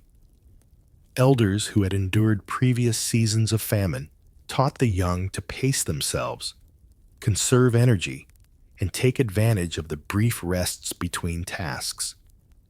While overseers demanded productivity, villagers adapted through subtle strategies, timing work to avoid the harshest exertion, sharing the heaviest loads, and quietly instructing one another in techniques to avoid injury or exhaustion. These small interventions, though invisible to authority, preserved life and maintained the fragile equilibrium necessary for survival. Illness required innovation in nutrition. Families combined scarce provisions with foraged foods to maximize caloric and medicinal value. Dried herbs were steeped to create nourishing broths. Small fish were boiled with greens to create meals that could sustain the weak. Roots were ground into porridge, carefully portioned to ensure the sick received sufficient nourishment. Every ingredient was precious, every preparation a calculated act of survival. This blending of nutrition and medicine reflected both practical knowledge and centuries of accumulated wisdom transmitted quietly between generations. The psychological strain was relentless. Fear of contagion, the sight of the sick, and the awareness of mortality pressed upon minds already burdened by hunger. Villagers developed coping mechanisms. Quiet prayers, songs whispered at night, and stories of ancestors who had survived prior hardships. These rituals, though modest, reinforced mental resilience, offering a semblance of control in circumstances dominated by uncertainty. Maintaining hope became as critical as maintaining strength. Without it, endurance would falter even if the body remained viable. Children internalized these lessons rapidly. Observation became a survival skill. Noting which plants soothed stomachs, recognizing the onset of fever, and learning subtle signals of danger in both the environment and the social sphere. Play was intertwined with instruction, often unnoticed by adults, as children practiced coordination, endurance, and caution. These formative experiences prepared them not only for immediate threats, but for a lifetime in which awareness, prudence, and social cooperation were indispensable tools for navigating scarcity and danger. Small victories reinforced resilience. A child who recovered from a fever, a neighbor who successfully foraged extra greens, or a family that managed to supplement their rations with a small catch of fish, brought relief and renewed determination. These moments, though fleeting, had disproportionate significance in the broader struggle against disease and starvation. They demonstrated the efficacy of knowledge strategy and solidarity, and reminded the villagers that perseverance could yield tangible results even under relentless pressure. As dusk approached, families gathered around hearths, tending to the sick, preparing modest meals, and reviewing the day's efforts. Knowledge was imparted through demonstration and instruction: how to prepare herbal remedies, how to balance labor with rest, and how to allocate food among the most vulnerable. Each household became both a school and a sanctuary, transmitting survival skills and reinforcing the moral imperative of mutual care. In these routines, the community's endurance was reinforced, ensuring that wisdom and resources continued to circulate despite the omnipresence of hunger and disease. By nightfall, the village had adapted to its precarious reality. Survival required constant negotiation between strength and exertion, exposure and safety, hunger and nutrition. Every meal, every task, every act of care carried weight. Villagers had learned to observe, plan, and respond with precision, balancing immediate needs with long-term endurance. The shadow of disease and malnutrition persisted, yet, through vigilance, cooperation, and ingenuity, life continued. Each household, each child, each elder contributed to the fragile network of survival, preparing the community for the trials yet to come.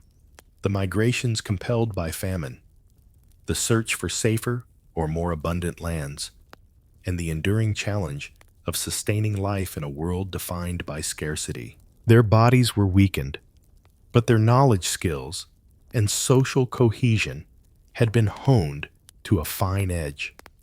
Survival was no longer a matter of chance alone. It had become a deliberate practice, a daily negotiation between body, mind, and community, shaping both the immediate present and the prospects for endurance in the unforgiving seasons ahead. The village, once familiar and constrained by the rhythm of fields and workhouses now felt like a cage. The persistent scarcity of food, the shadow of disease, and the unrelenting pressure of survival compelled some families to consider leaving. The decision to migrate was never taken lightly. It meant abandoning the known, leaving behind the fragile networks of kinship and community, and venturing into uncertainty where dangers multiplied. Hunger, disease, and the harshness of terrain became constant companions on these journeys. At dawn, preparations began quietly. Bundles of meager possessions were gathered. A few coins, scraps of cloth, dried herbs, and a handful of roots or grains, anything that could sustain life during the unpredictable days ahead. Parents balanced necessity and practicality, deciding what could be carried and what must be left. Children clutched small bundles, often learning for the first time that survival required mobility as well as endurance.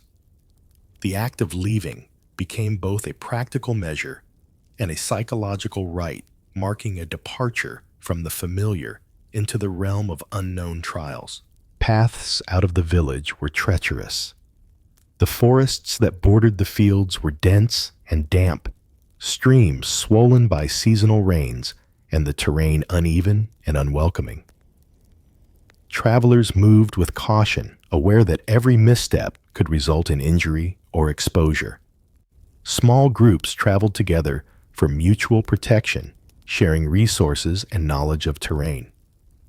Silence often reigned during the day, punctuated only by the whisper of leaves, the trickle of water, or the occasional cry of a distant bird, reminders of both isolation and vigilance. Along the way, the travelers relied on strategies honed through necessity. Observing natural patterns, they identified safe sources of water, edible plants, and temporary shelter. Nights were spent under trees, in abandoned cottages, or near streams, balancing the need for concealment with the comfort of warmth. Fire was scarce and carefully managed, lit only briefly to cook small portions of food or to deter nocturnal predators. Every action was deliberate, shaped by the understanding that exposure, hunger, or miscalculation could have fatal consequences. The social dynamics of migration were subtle yet crucial. Families and small groups negotiated roles and responsibilities: who would scout ahead, who would carry the heaviest bundles, and who would tend to the sick or fatigued. Leadership emerged naturally, often entrusted to those with experience, strength, or knowledge of survival. Trust and cooperation were indispensable. A single act of selfishness or recklessness could imperil the entire group. Through this careful orchestration, the migrants preserved both safety and efficiency, learning that survival depended as much on social cohesion as on physical endurance. Foraging became an essential part of the journey. Villagers harvested roots, berries, and wild greens, fishing in streams, or setting simple snares for small game. Every find was precious, rationed with meticulous attention.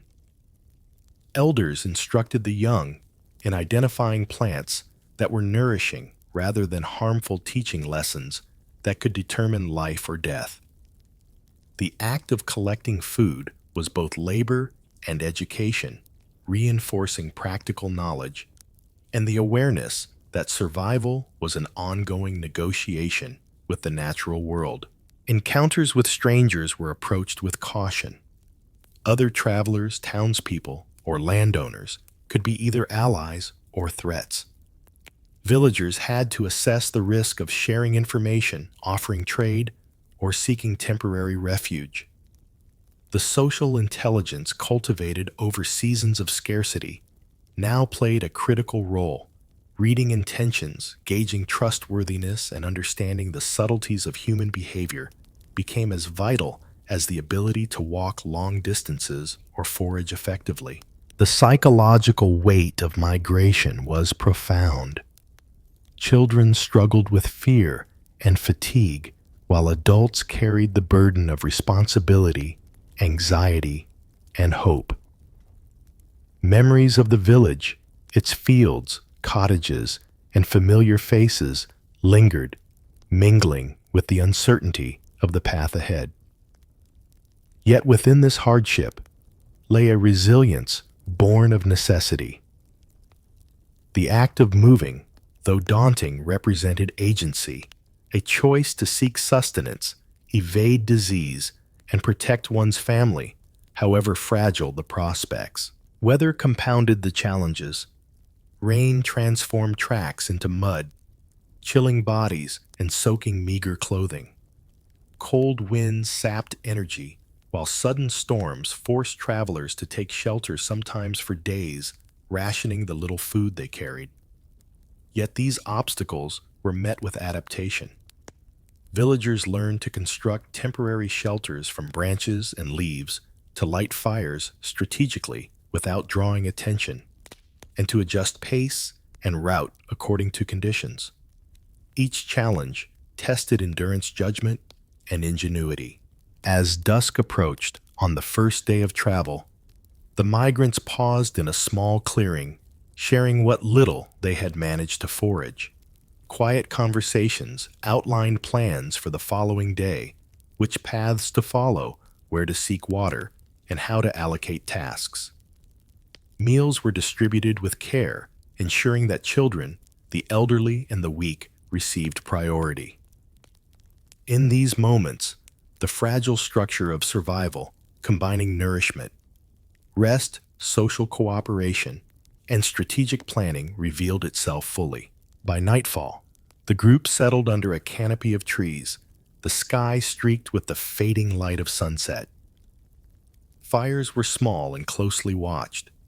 Whispers of prayer and soft songs offered both comfort and psychological sustenance. Each member reflected on the day's exertion, the hazards faced, and the endurance required to continue. The journey was relentless, yet, through careful planning, mutual support, and observation of the natural world, the migrants had carved out a path forward. A fragile corridor of survival through uncertainty and danger. Migration was not merely movement. It was a complex negotiation of risk endurance and social coordination. Every day, every choice, every meal and act of vigilance contributed to a delicate equilibrium, allowing life to persist in the face of scarcity, disease, and isolation. The journey ahead promised further trials, shaping both body and spirit, and testing the ingenuity, courage, and resilience cultivated over years of hardship. The path stretched onward, winding through dense forests, marshy fields, and the edges of untamed rivers. Each step demanded attention. Hidden roots and slippery stones threatened to topple weary travelers, and sudden hollows in the ground could twist ankles or break limbs. Families leaned on one another, hands clasped tightly, guiding children through the uneven terrain, ensuring that no one lagged too far behind. Exhaustion pressed upon them, yet retreat was not an option. The promise of food safety, or simply a continuation of life, demanded forward movement. Encounters with strangers brought both hope and peril. A passing traveler might offer a small portion of dried meat or knowledge of a safer route, but others could be opportunistic, seeking to exploit the desperation of those who carried little but the clothes on their backs. Villagers learned to assess risk swiftly, reading expressions, tone, and posture in the brief moments of interaction. Every exchange was a test of judgment, balancing the need for assistance with the imperative of caution. Food remained scarce, forcing constant improvisation. Roots and berries, often bitter or meager, were combined with small fish from streams, or the occasional foraged bird. Cooking fires were minimal, designed only to heat small portions without revealing the group's location. Elders instructed on preparation techniques that maximized nutrition and minimized risk of illness, boiling roots to extract flavor and energy, and using leaves to wrap and preserve small portions. Each meal, however humble, was a lifeline, sustaining the body for the next leg of the journey. Shelter, too, demanded ingenuity. Rain, wind, and the chill of night required protection, yet materials were limited. Branches were interwoven with leaves to create makeshift lean-tos, while tarps or pieces of cloth provided additional insulation. Fires were lit sparingly, carefully, watched and extinguished before darkness could attract unwanted attention. Each night became a delicate balance between warmth and concealment, comfort and safety, highlighting the constant tension between survival and exposure in the wild. Children adapted quickly to these lessons. They learned to move silently to forage without disturbing wildlife, and to recognize signs of potential danger in both the terrain and human activity. Play and learning merged as they imitated the adults' careful gestures and whispered instructions, internalizing the skills necessary for survival. Observation became instinctual. Every leaf ripple in the water or distant sound carried information that could safeguard life. The psychological toll of migration weighed heavily. Adults carried the anxiety of responsibility, monitoring children, maintaining morale, and judging when to rest or press onward. Fatigue, hunger, and fear of illness or injury gnawed at resolve. Yet within these pressures, solidarity offered strength. Quiet encouragement shared burdens, and the reassurance of communal survival infused hope into the journey. The act of moving, though exhausting and fraught with risk, became an assertion of agency, a refusal to succumb entirely to famine or misfortune. Streams and rivers were both sustenance and hazard. Water was essential, yet flowing waters could be cold, treacherous, and home to parasites or disease. Villagers devised ways to purify and ration it boiling when possible, and observing the behavior of wildlife to identify safer sources. Crossing rivers demanded strategy, selecting shallow points, forming human chains for stability and timing movements to minimize exposure to currents. These techniques, passed down through shared experience, became critical to survival. Night brought both rest and vigilance. Groups huddled together under temporary shelters, keeping watch in shifts to guard against wild animals or opportunistic humans. Quiet songs, whispered prayers, and gentle touch offered reassurance, creating a fragile sense of normalcy amid constant uncertainty. The act of sleep, however brief or uneasy, was essential to restore strength, allowing bodies and minds to endure the following day's trials. Weather added layers of challenge. Sudden rainstorms soaked clothing, and bedding cold winds penetrated even layered garments, and fog obscured the path, requiring slow, careful movement.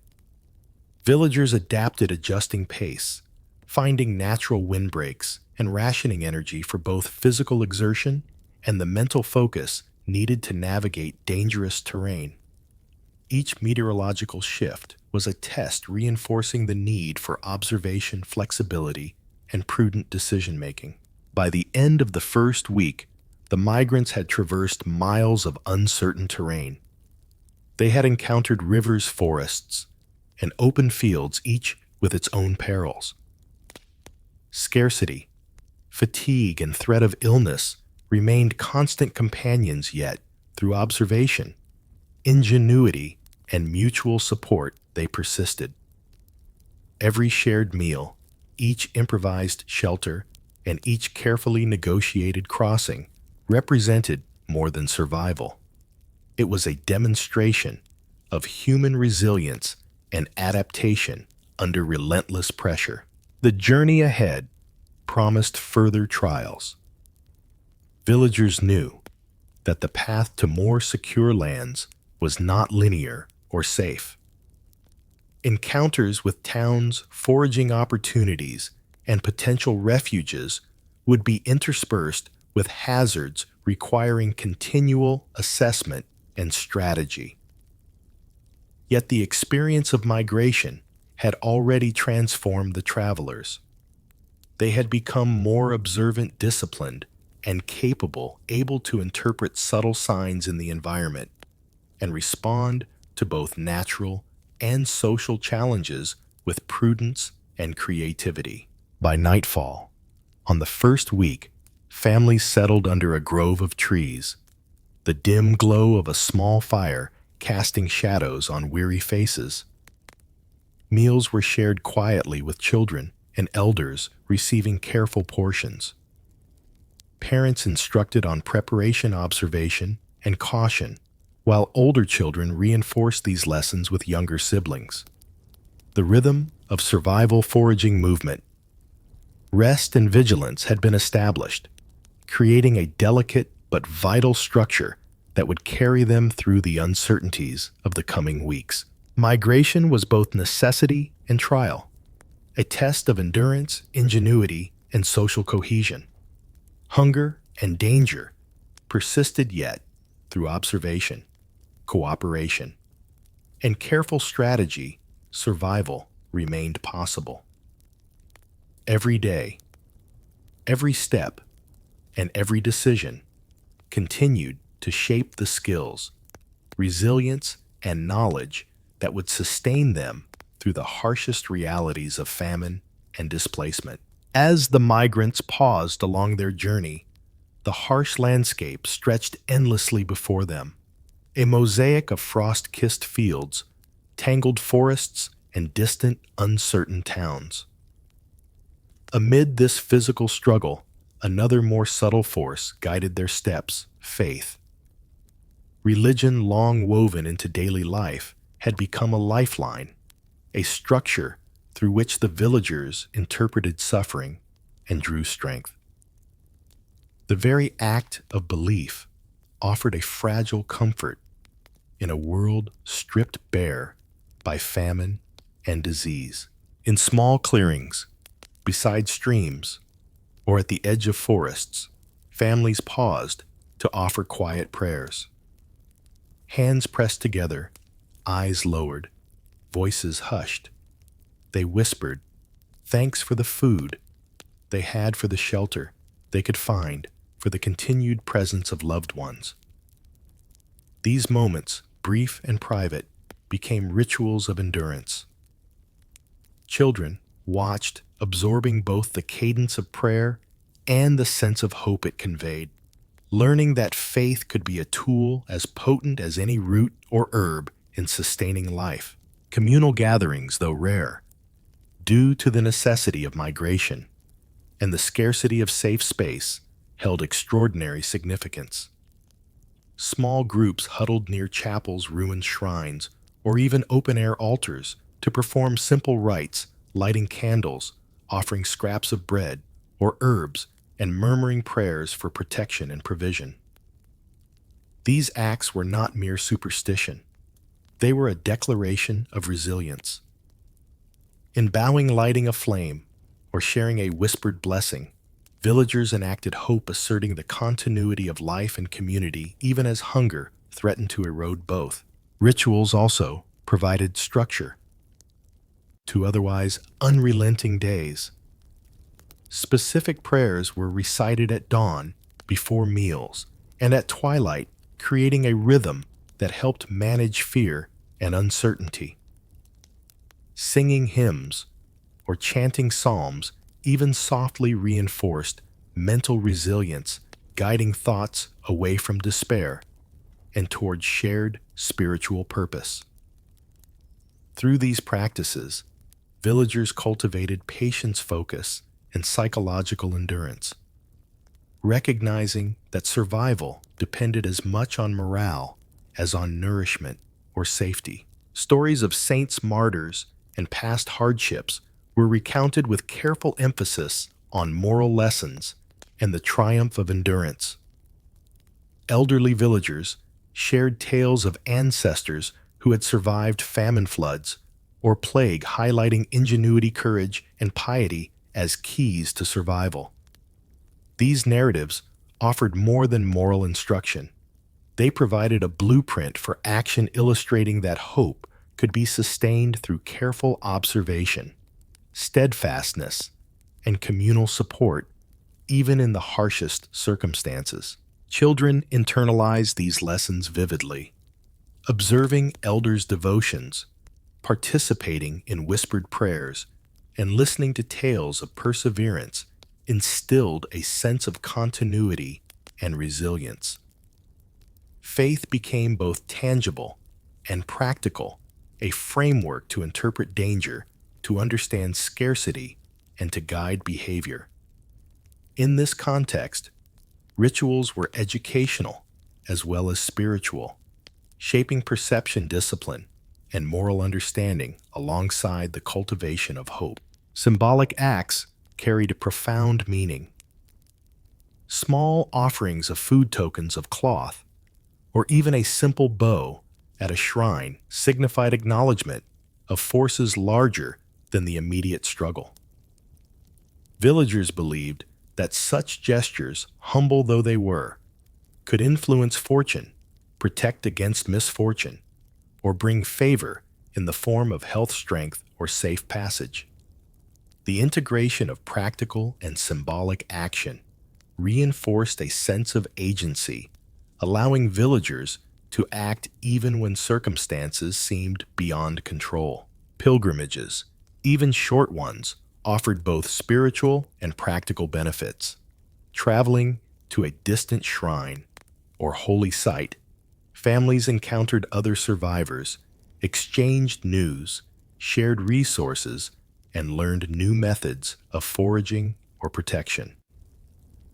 The journey itself became a ritualized trial, testing endurance, patience, and cooperation, while reaffirming faith and communal identity.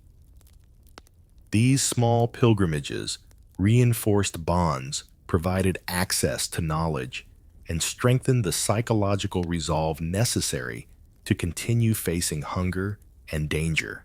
Observing religious festivals, even in minimal form, became a source of mental sustenance. Candlelight on a saint's day, a whispered prayer for the harvest, or a quiet communal meal following a blessing provided rare moments of normalcy and celebration. Such occasions reminded the villagers that life extended beyond immediate survival. That continuity, tradition, and shared belief could endure despite scarcity. In these brief interludes, morale improved, reinforcing courage and endurance for the challenges that lay ahead. Even solitary acts of devotion carried weight. A child might leave a small herb at a shrine, an adult recite a private prayer beside a stream, or a family light a fire in honor of a saint. These acts were imbued with intentionality, creating a sense of control in a world dominated by forces beyond their power. Through ritual, hope became actionable. Faith was expressed not only in belief, but in consistent, deliberate practice, a vital strategy for maintaining psychological and social cohesion amid famine and displacement. Religion offered more than solace. It provided structure, continuity, and a framework through which the villagers interpreted danger and cultivated resilience. Amid uncertainty, ritual and devotion anchored daily life, reinforcing moral codes, social bonds, and psychological endurance.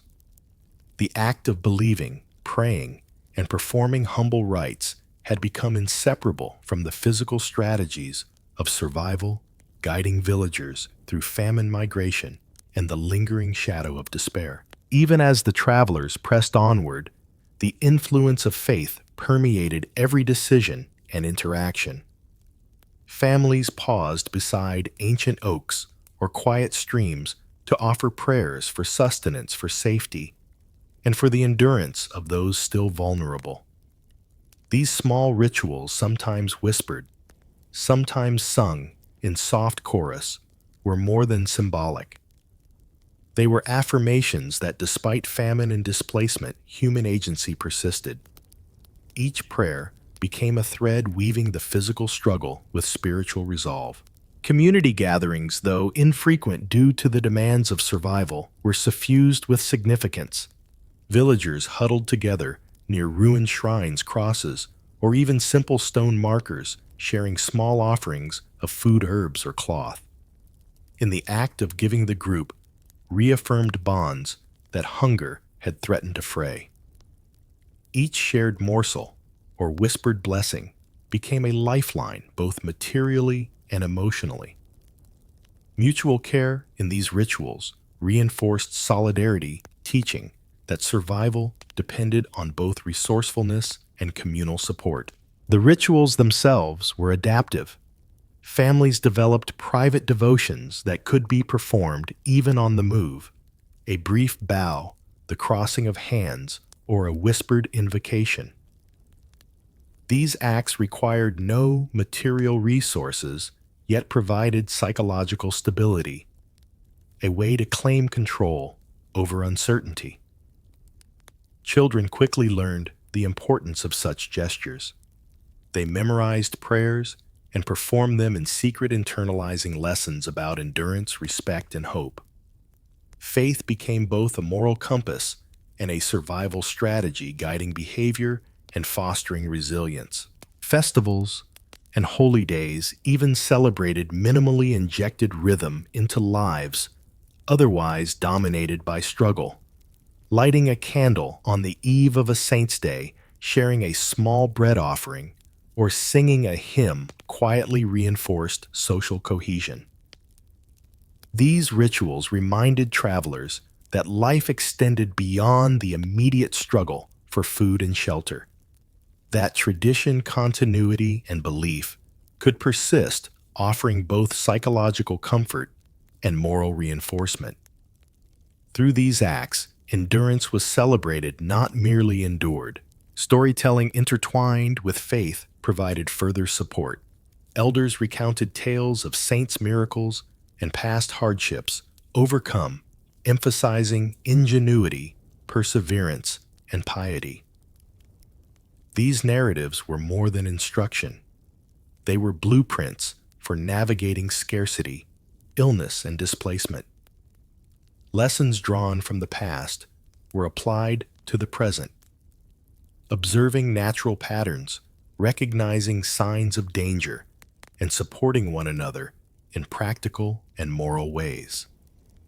Stories became instruments of hope, transmitting knowledge and resilience across generations.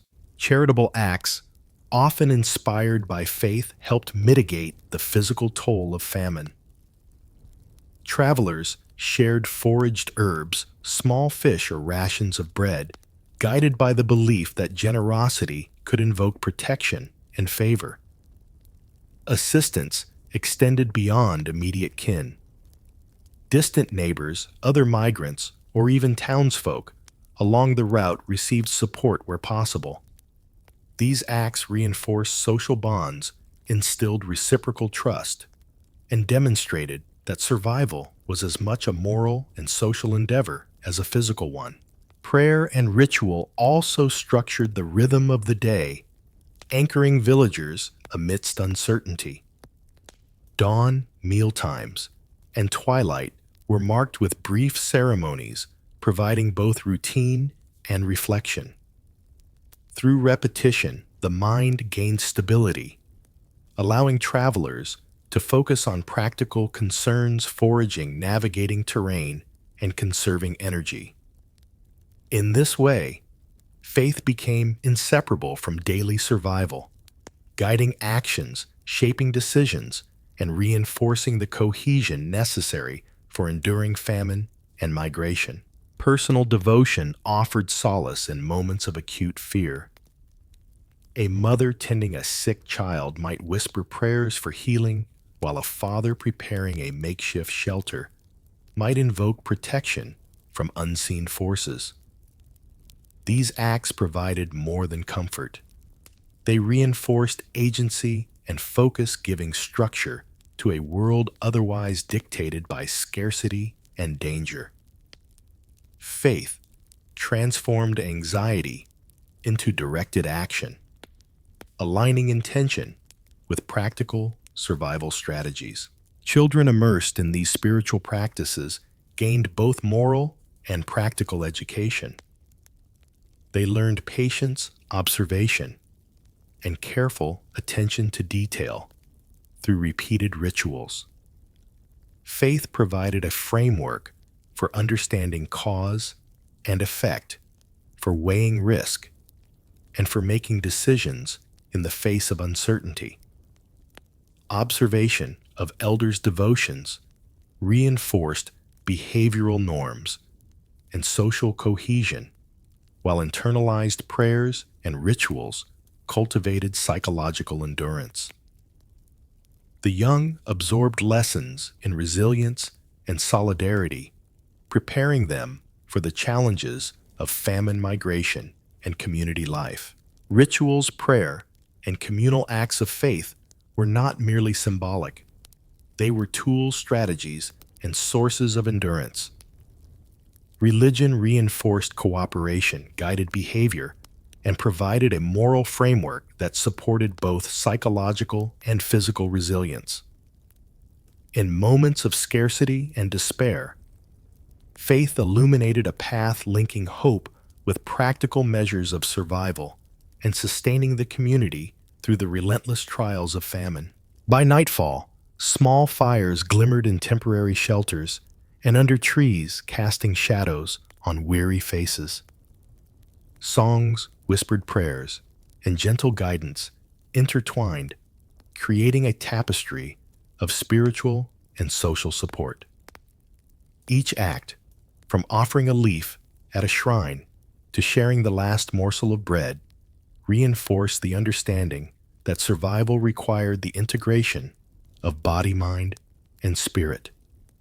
Through devotion, solidarity, and careful observation, villagers nurtured the hope that life could endure despite the unforgiving weight of hunger and displacement. The early morning mist clung to the edges of the forest as villagers set out once more. The landscape was harsh, yet familiar patterns provided clues for survival. Those who had lived through famine understood that endurance was inseparable from observation, adaptability, and practical skill. Each movement through fields, along streams, or into woodlands was calculated. Every gesture was informed by both necessity and experience. Survival demanded not only strength, but ingenuity, a keen eye, and a steady hand. Foraging remained the first line of sustenance. Wild roots, bitter herbs, and small edible plants were identified with care. Villagers recognized subtle differences in color, texture, and scent, allowing them to distinguish nourishing foods from those that could cause sickness. Children were trained to imitate the elders' movements, learning how to harvest plants without damaging them, and how to store small portions for later use. Knowledge of the land was a living resource passed down through whispered instruction and careful demonstration. Fishing, simple yet demanding patience, became a critical skill. Streams, ponds, and shallow rivers were scouted with precision.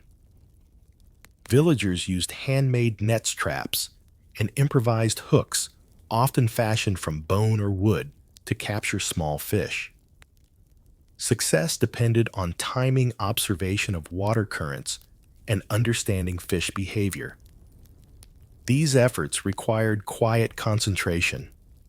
Any sudden noise or misstep could scare away the catch. The skill was not just mechanical, but intuitive, honed over days and weeks of trial and error, providing sustenance while conserving precious energy. Hunting, though, limited by scarcity of large game and lack of weapons, still contributed to survival. Small game rabbits, birds, and squirrels was pursued with traps, snares, and careful stealth. Every venture into the woods was an exercise in strategy, understanding wind direction, movement patterns, and the habits of prey. Success reinforced both nourishment and confidence, while failure offered lessons in patience, adaptation, and observation. Every effort, regardless of outcome, contributed to a growing repertoire of practical knowledge. Improvisation extended to food preparation. Villagers transformed unappealing or unfamiliar ingredients into edible meals. Roots were boiled, roasted, or ground into coarse flour. Leaves were added for flavor or medicinal value. Fish were smoked or dried to extend shelf life. Even items once considered waste became valuable. Discarded grain, shells, or offal were repurposed with ingenuity. Every act of preparation was both creative and methodical, blending observation, experimentation, and practical knowledge acquired through shared experience. Small-scale cultivation offered another avenue for sustenance. Families identified patches of fertile soil, often near streams or within forest clearings, and planted hardy vegetables or herbs. These plots were modest, constrained by scarcity of tools and seeds, yet provided a steady supplement to foraged food. Irrigation was improvised from nearby streams. Protective barriers were erected from stones or sticks to deter animals. The ability to coax life from soil, even in minimal quantities, underscored the intersection of observation, effort, and hope-proof that ingenuity could reshape the environment to sustain life. Conservation and rationing became almost instinctual. Portions were measured with care, ensuring that each family member, particularly children and the elderly, received sustenance proportional to need. Leftovers were carefully stored, dried, or repurposed. Every grain, root, or fish was accounted for, demonstrating an acute awareness of scarcity and the importance of discipline. Through these practices, villagers maximized caloric intake while minimizing waste, creating a fragile yet vital buffer against hunger. Innovation was also social. Knowledge of survival techniques circulated freely within communities. Advice on where to find edible plants, how to construct traps, or which herbs eased illness was exchanged quietly, often under the cover of dusk or in the brief interludes between labor. These exchanges reinforced bonds and cultivated a shared expertise, transforming individual skill into communal resilience. Survival became a collaborative enterprise, blending observation, ingenuity, and mutual support. Children absorbed these lessons through both observation and practice. They learned to set small traps, identify edible plants, and assist in preparing meals, gradually mastering skills critical to survival. Instruction was hands-on and iterative. Errors were corrected gently and successes celebrated. Through repeated practice, children developed both competence and confidence, internalizing the connection between knowledge, effort, and sustenance. Their education was inseparable from the daily necessities of life, embedding survival skills deeply into experience. The psychological component of ingenuity was equally important. Facing constant scarcity, villagers cultivated creativity, flexibility, and patience. A failed snare, a spoiled portion, or a lost route was analyzed for lessons rather than despair. Problem solving became habitual, improvising tools, discovering alternative routes, or combining unusual ingredients to create palatable meals. The mind sharpened by necessity became as vital a tool as hands or strength. Ingenuity emerged as both defense and survival mechanism, bridging the gap between scarcity and the persistence of life. Observation, adaptation, and creativity had become essential tools. From foraging and fishing to small-scale cultivation, food preparation, and rationing, every action reflected a deep understanding of environment resources and human limits. Ingenuity was inseparable from survival, demonstrating that even under relentless pressure, knowledge, skill, and careful experimentation could sustain life. As the weeks wore on, the initial lessons of survival transformed into practiced skill. The villagers faced increasingly complex challenges: harsh weather, dwindling resources, and the subtle threats of disease and predators. Each day demanded more than physical labor. It required observation, anticipation, and a nimble mind capable of rapid problem solving. The young and old alike learned that ingenuity was not a luxury, but a necessity, a means to extend life when the odds seemed stacked against them. Hunting and foraging became more strategic. Villagers noted the behavior of animals, tracking their patterns to locate fresh water or identify safe food sources. Small traps and snares were adjusted and repositioned based on past successes and failures.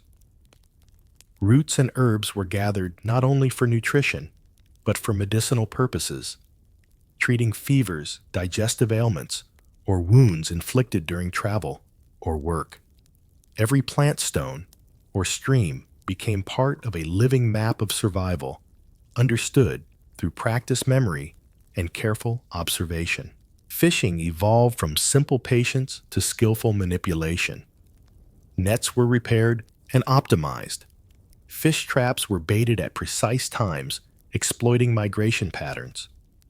Knowledge of currents, temperature, and seasonality guided action, revealing the subtle interplay between environment and sustenance.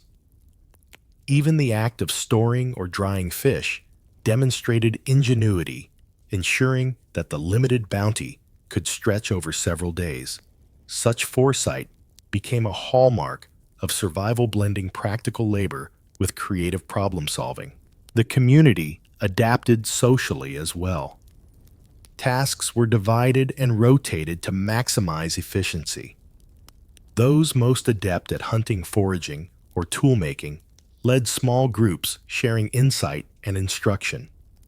Children assisted in gathering or preparing materials, their learning synchronized with contribution. Cooperation became survival.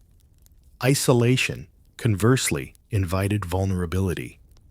The skill of the individual was amplified by the structure and support of the group, each member contributing unique strengths to sustain collective life. Improvisation permeated every act. Makeshift tools were crafted from wood, bone, and stone, allowing preparation of food, construction of temporary shelters, and protection against minor threats.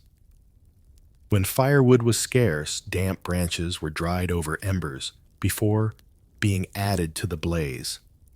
When water was contaminated, small portions were boiled or filtered through cloth.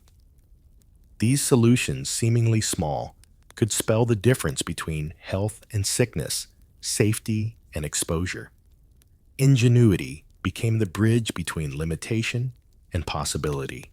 Meals remained modest, but their preparation demonstrated sophistication. Boiling, roasting, smoking, and drying were combined to maximize nutrition and preserve food. Ingredients, once considered waste, were transformed into sustenance leaves. Bark or scraps of grain were incorporated to augment meals. Sharing was strategic. The most vulnerable children, elderly, and the infirm were prioritized, reinforcing social bonds and ensuring that essential members of the group could continue contributing to survival. Shelter required constant adjustment. Temporary structures had to withstand rain, wind, and cold nights, yet remain inconspicuous to predators or opportunistic strangers. Villagers reinforced lean-tos with layers of leaves and branches, improvised windbreaks, and cleverly camouflaged fires. Observation of nature informed decisions, positioning near a gentle slope for drainage, selecting dense vegetation for wind protection, or exploiting natural hollows in the terrain. Each choice was a balance between safety, warmth, and concealment. Conflict and danger remained ever present. Encounters with other groups, sometimes desperate or hostile, required vigilance. Villagers relied on observation, stealth, and strategic negotiation to avoid confrontation. Knowledge of terrain and environmental cues became weapons enabling escape or avoidance of danger without physical violence. Ingenuity extended beyond sustenance to encompass safety planning and risk management, illustrating that survival was as much a mental endeavor as a physical one. Psychological endurance was equally vital. Days of relentless labor, nights of uneasy sleep, and constant uncertainty could erode morale. Villagers developed routines to maintain hope and focus, shared stories, whispered prayers, and songs that strengthened social bonds. These acts reinforced resilience, reminding travelers that ingenuity was not only practical, but also rooted in spirit and community. Survival demanded the integration of mind, body, and social cohesion, blending technique with morale. Signs of wild animals, changes in vegetation, and shifts in water flow were noted and interpreted. Observation guided movement, foraging, and planning, enabling them to anticipate scarcity and adjust actions accordingly. Skills once tentative had become instinctive, embedded through repetition and experience. Knowledge of edible plants, traps, and environmental hazards was now coupled with foresight, judgment, and social cooperation. Children emerged as keen observers, often noticing subtle cues adults overlooked. Their education, intertwined with necessity, reinforced collective survival. Participation in food preparation, tool making, and minor foraging duties trained observation, dexterity, and decision-making. Elders guided with patience, emphasizing understanding rather than rote imitation. Through this immersive practice, the next generation absorbed the skills, ingenuity, and resilience essential for continued survival, ensuring that knowledge was not lost but passed forward. The land bore the marks of survival. Fields once fertile now showed traces of overuse, patches of soil turned over and tilled repeatedly in the desperate search for sustenance. Villages bore the scars of migration and famine, abandoned homes, repaired shelters, and communal spaces, worn by countless shared struggles. Each step across these familiar paths carried echoes of hardship, a reminder of the relentless pressure that had shaped both people and place. The legacy of hunger was visible in the terrain itself, etched into the earth by those who had lived, moved, and labored to endure. Communities, though battered, displayed remarkable resilience. The bonds forged during periods of scarcity endured beyond immediate survival. Families, neighbors, and extended kin had depended on one another for protection, foraging, and shared knowledge. These connections, tempered by adversity, formed a social fabric that would outlast the famine. Stories of endurance, cleverness, and selflessness circulated, becoming part of collective memory. In these narratives, future generations would find lessons not only in survival, but in cooperation, trust, and moral courage. The psychological imprint of famine lingered. Villagers carried both the trauma of loss and the wisdom of endurance. Those who had navigated hunger, disease, and displacement emerged with a heightened awareness of scarcity and the importance of prudence. Memories of empty larders, frost-bitten fields, and improvised meals shaped behavior, guiding future decisions regarding planting, storage, and rationing. Experience had cultivated foresight, turning once routine actions into deliberate strategies for minimizing risk and maximizing survival. Physical adaptation accompanied mental resilience. Bodies had endured prolonged malnutrition, rigorous travel, and exposure to harsh elements. Some bore scars or deformities, subtle reminders of the struggle to survive. Yet through careful nutrition, foraging, and communal care, villagers preserved health where possible. Knowledge of medicinal herbs, dietary balance, and basic hygiene honed during the famine became enduring tools, passing from one generation to the next. Survival had demanded a union of mind, body, and environment, leaving lasting marks on all three. Religious and spiritual practices nurtured during famine retained a central place in communal life. Rituals, prayers, and shared devotions, once a lifeline in moments of despair, continued to structure daily activity. Saints' days, minor feasts, and memorial acts reinforced social cohesion, offering opportunities to recall those lost and celebrate resilience. Faith remained intertwined with practical living. Communal work, foraging, and care for the vulnerable were viewed not only as duties, but as moral obligations guided by belief. Spiritual life became inseparable from the routines of survival and reconstruction. Children who had grown amidst scarcity carried forward lessons of ingenuity and discipline.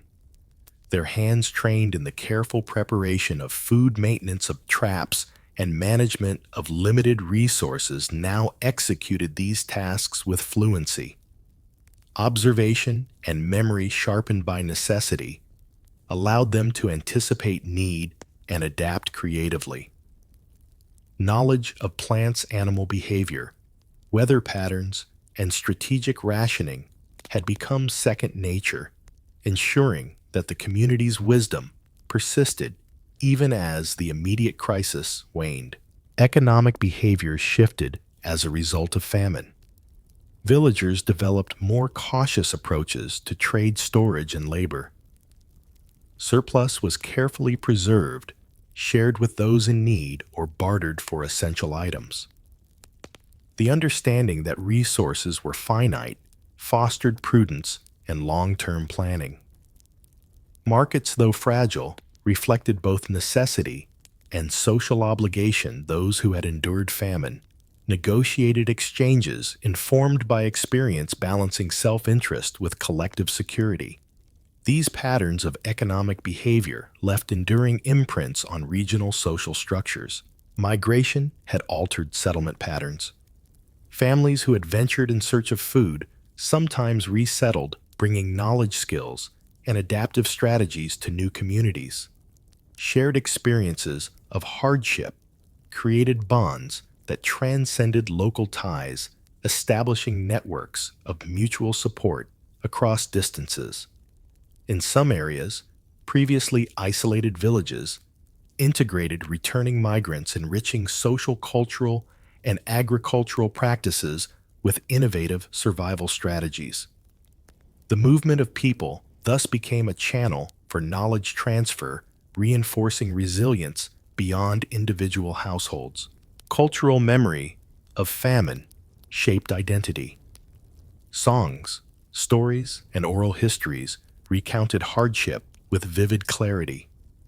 Celebrations and communal gatherings incorporated remembrance, offering opportunities to honor endurance, ingenuity, and moral fortitude. Such narratives reinforced social cohesion, moral expectations, and practical knowledge. In this way, the experience of famine transcended immediate survival, embedding itself in culture-shaping behavior and guiding future generations. Fields, though, strained, promised sustenance with careful management. Communities, though tested, retained cohesion. Faith ritual and shared practice provided moral and psychological anchors. The combination of physical endurance, ingenuity, social cooperation, and spiritual resilience had created a foundation upon which life could continue. The legacy of hunger was not solely one of suffering. It was also a testament to human adaptability, creativity, and solidarity. Every scar, every story, every ritual, and every innovation told of survival against overwhelming odds. Hunger had demanded that individuals observe, closely, act deliberately, and cooperate strategically. Knowledge and skill, honed under duress, now became a heritage, a set of tools that would influence daily life long after immediate threats had passed. Survival had shaped character, strengthened communities, and laid the groundwork for future resilience. The villagers had endured famine not merely through endurance, but through adaptation, learning, and shared purpose. Their legacy, embodied in field settlements, skills, and stories, illustrates the enduring capacity of human communities to confront adversity and emerge with strength, wisdom, and hope. The sun dipped low, casting long shadows across the fields that had once seemed endless and unforgiving. Villagers paused, taking stock of what remained: patches of tilled earth, repaired homes, and the resilient faces of those who had endured months of relentless scarcity. Each individual carried the invisible scars of hunger, bones, slightly thinner hands, calloused eyes, shadowed by exhaustion, but also the enduring marks of wisdom, ingenuity, and perseverance.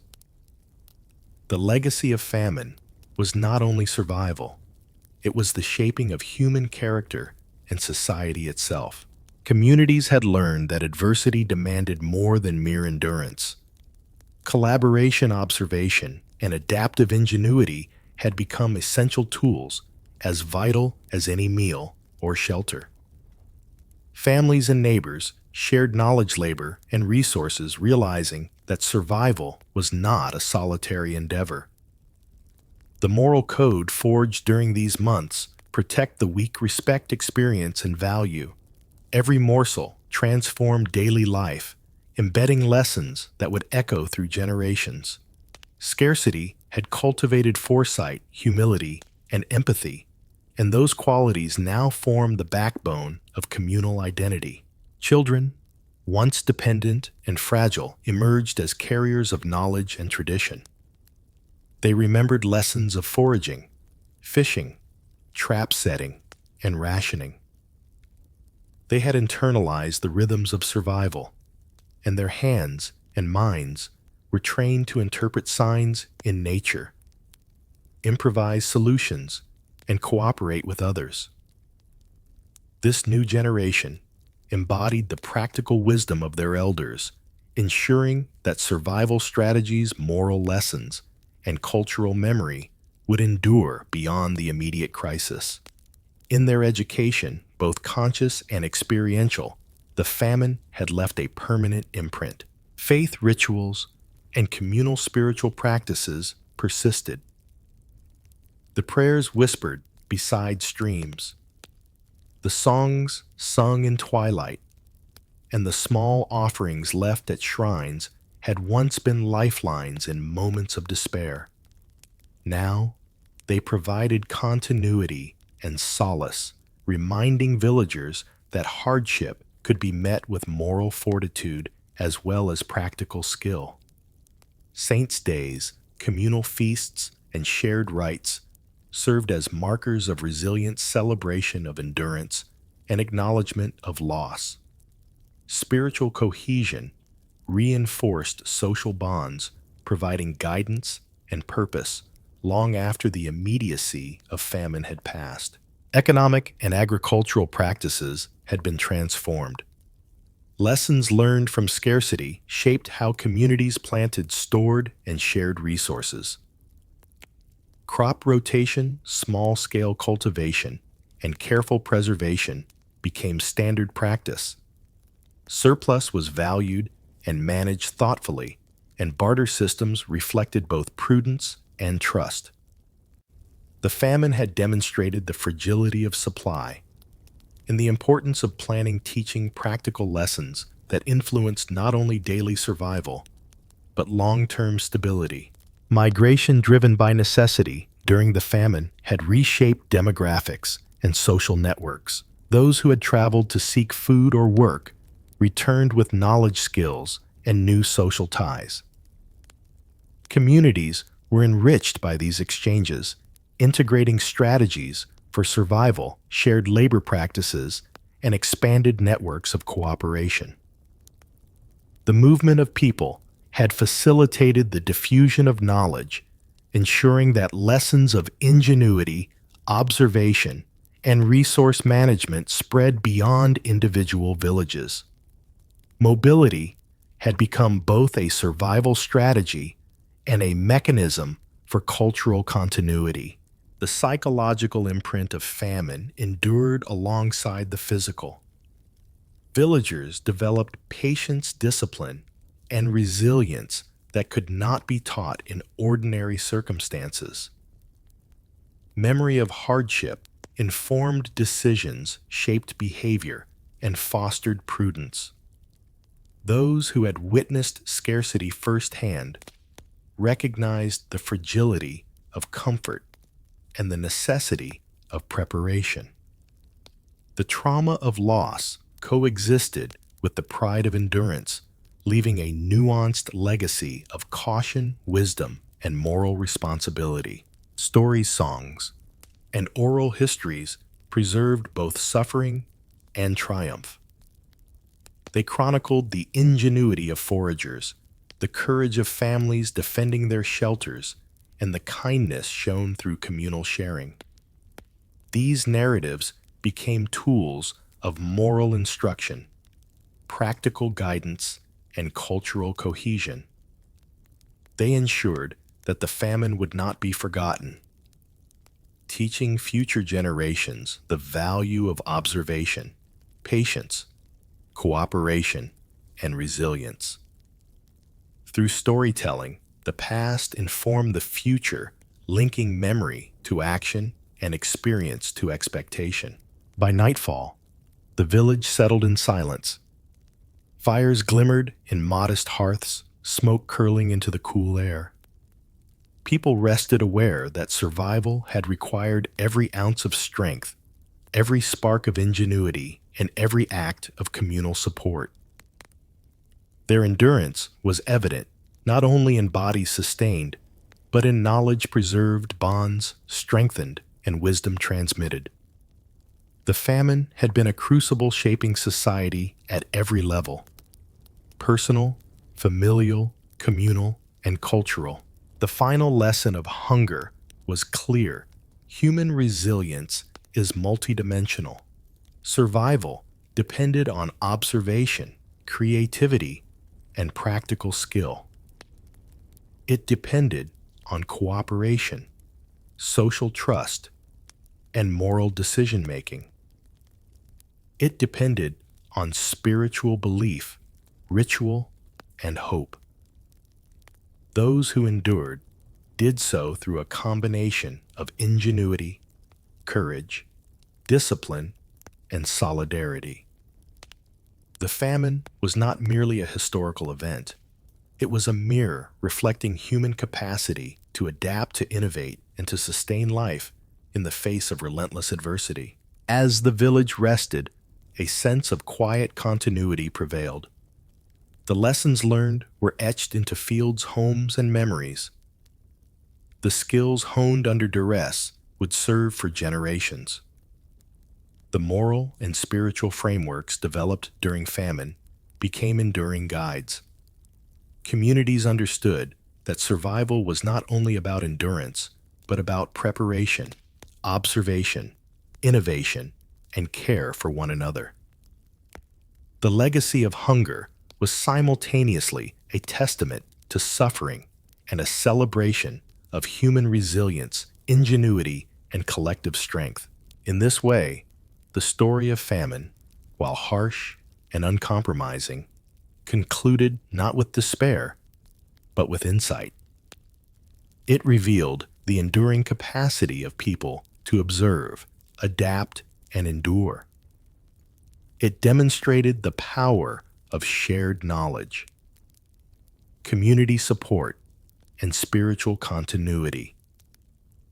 And it preserved, in memory and in practice, a blueprint for survival that transcended the immediate crisis, a lesson in resilience, hope, and human determination, echoing across the centuries.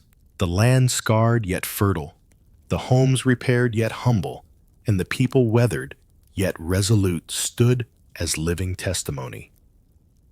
Hunger had shaped them, but it had not broken them.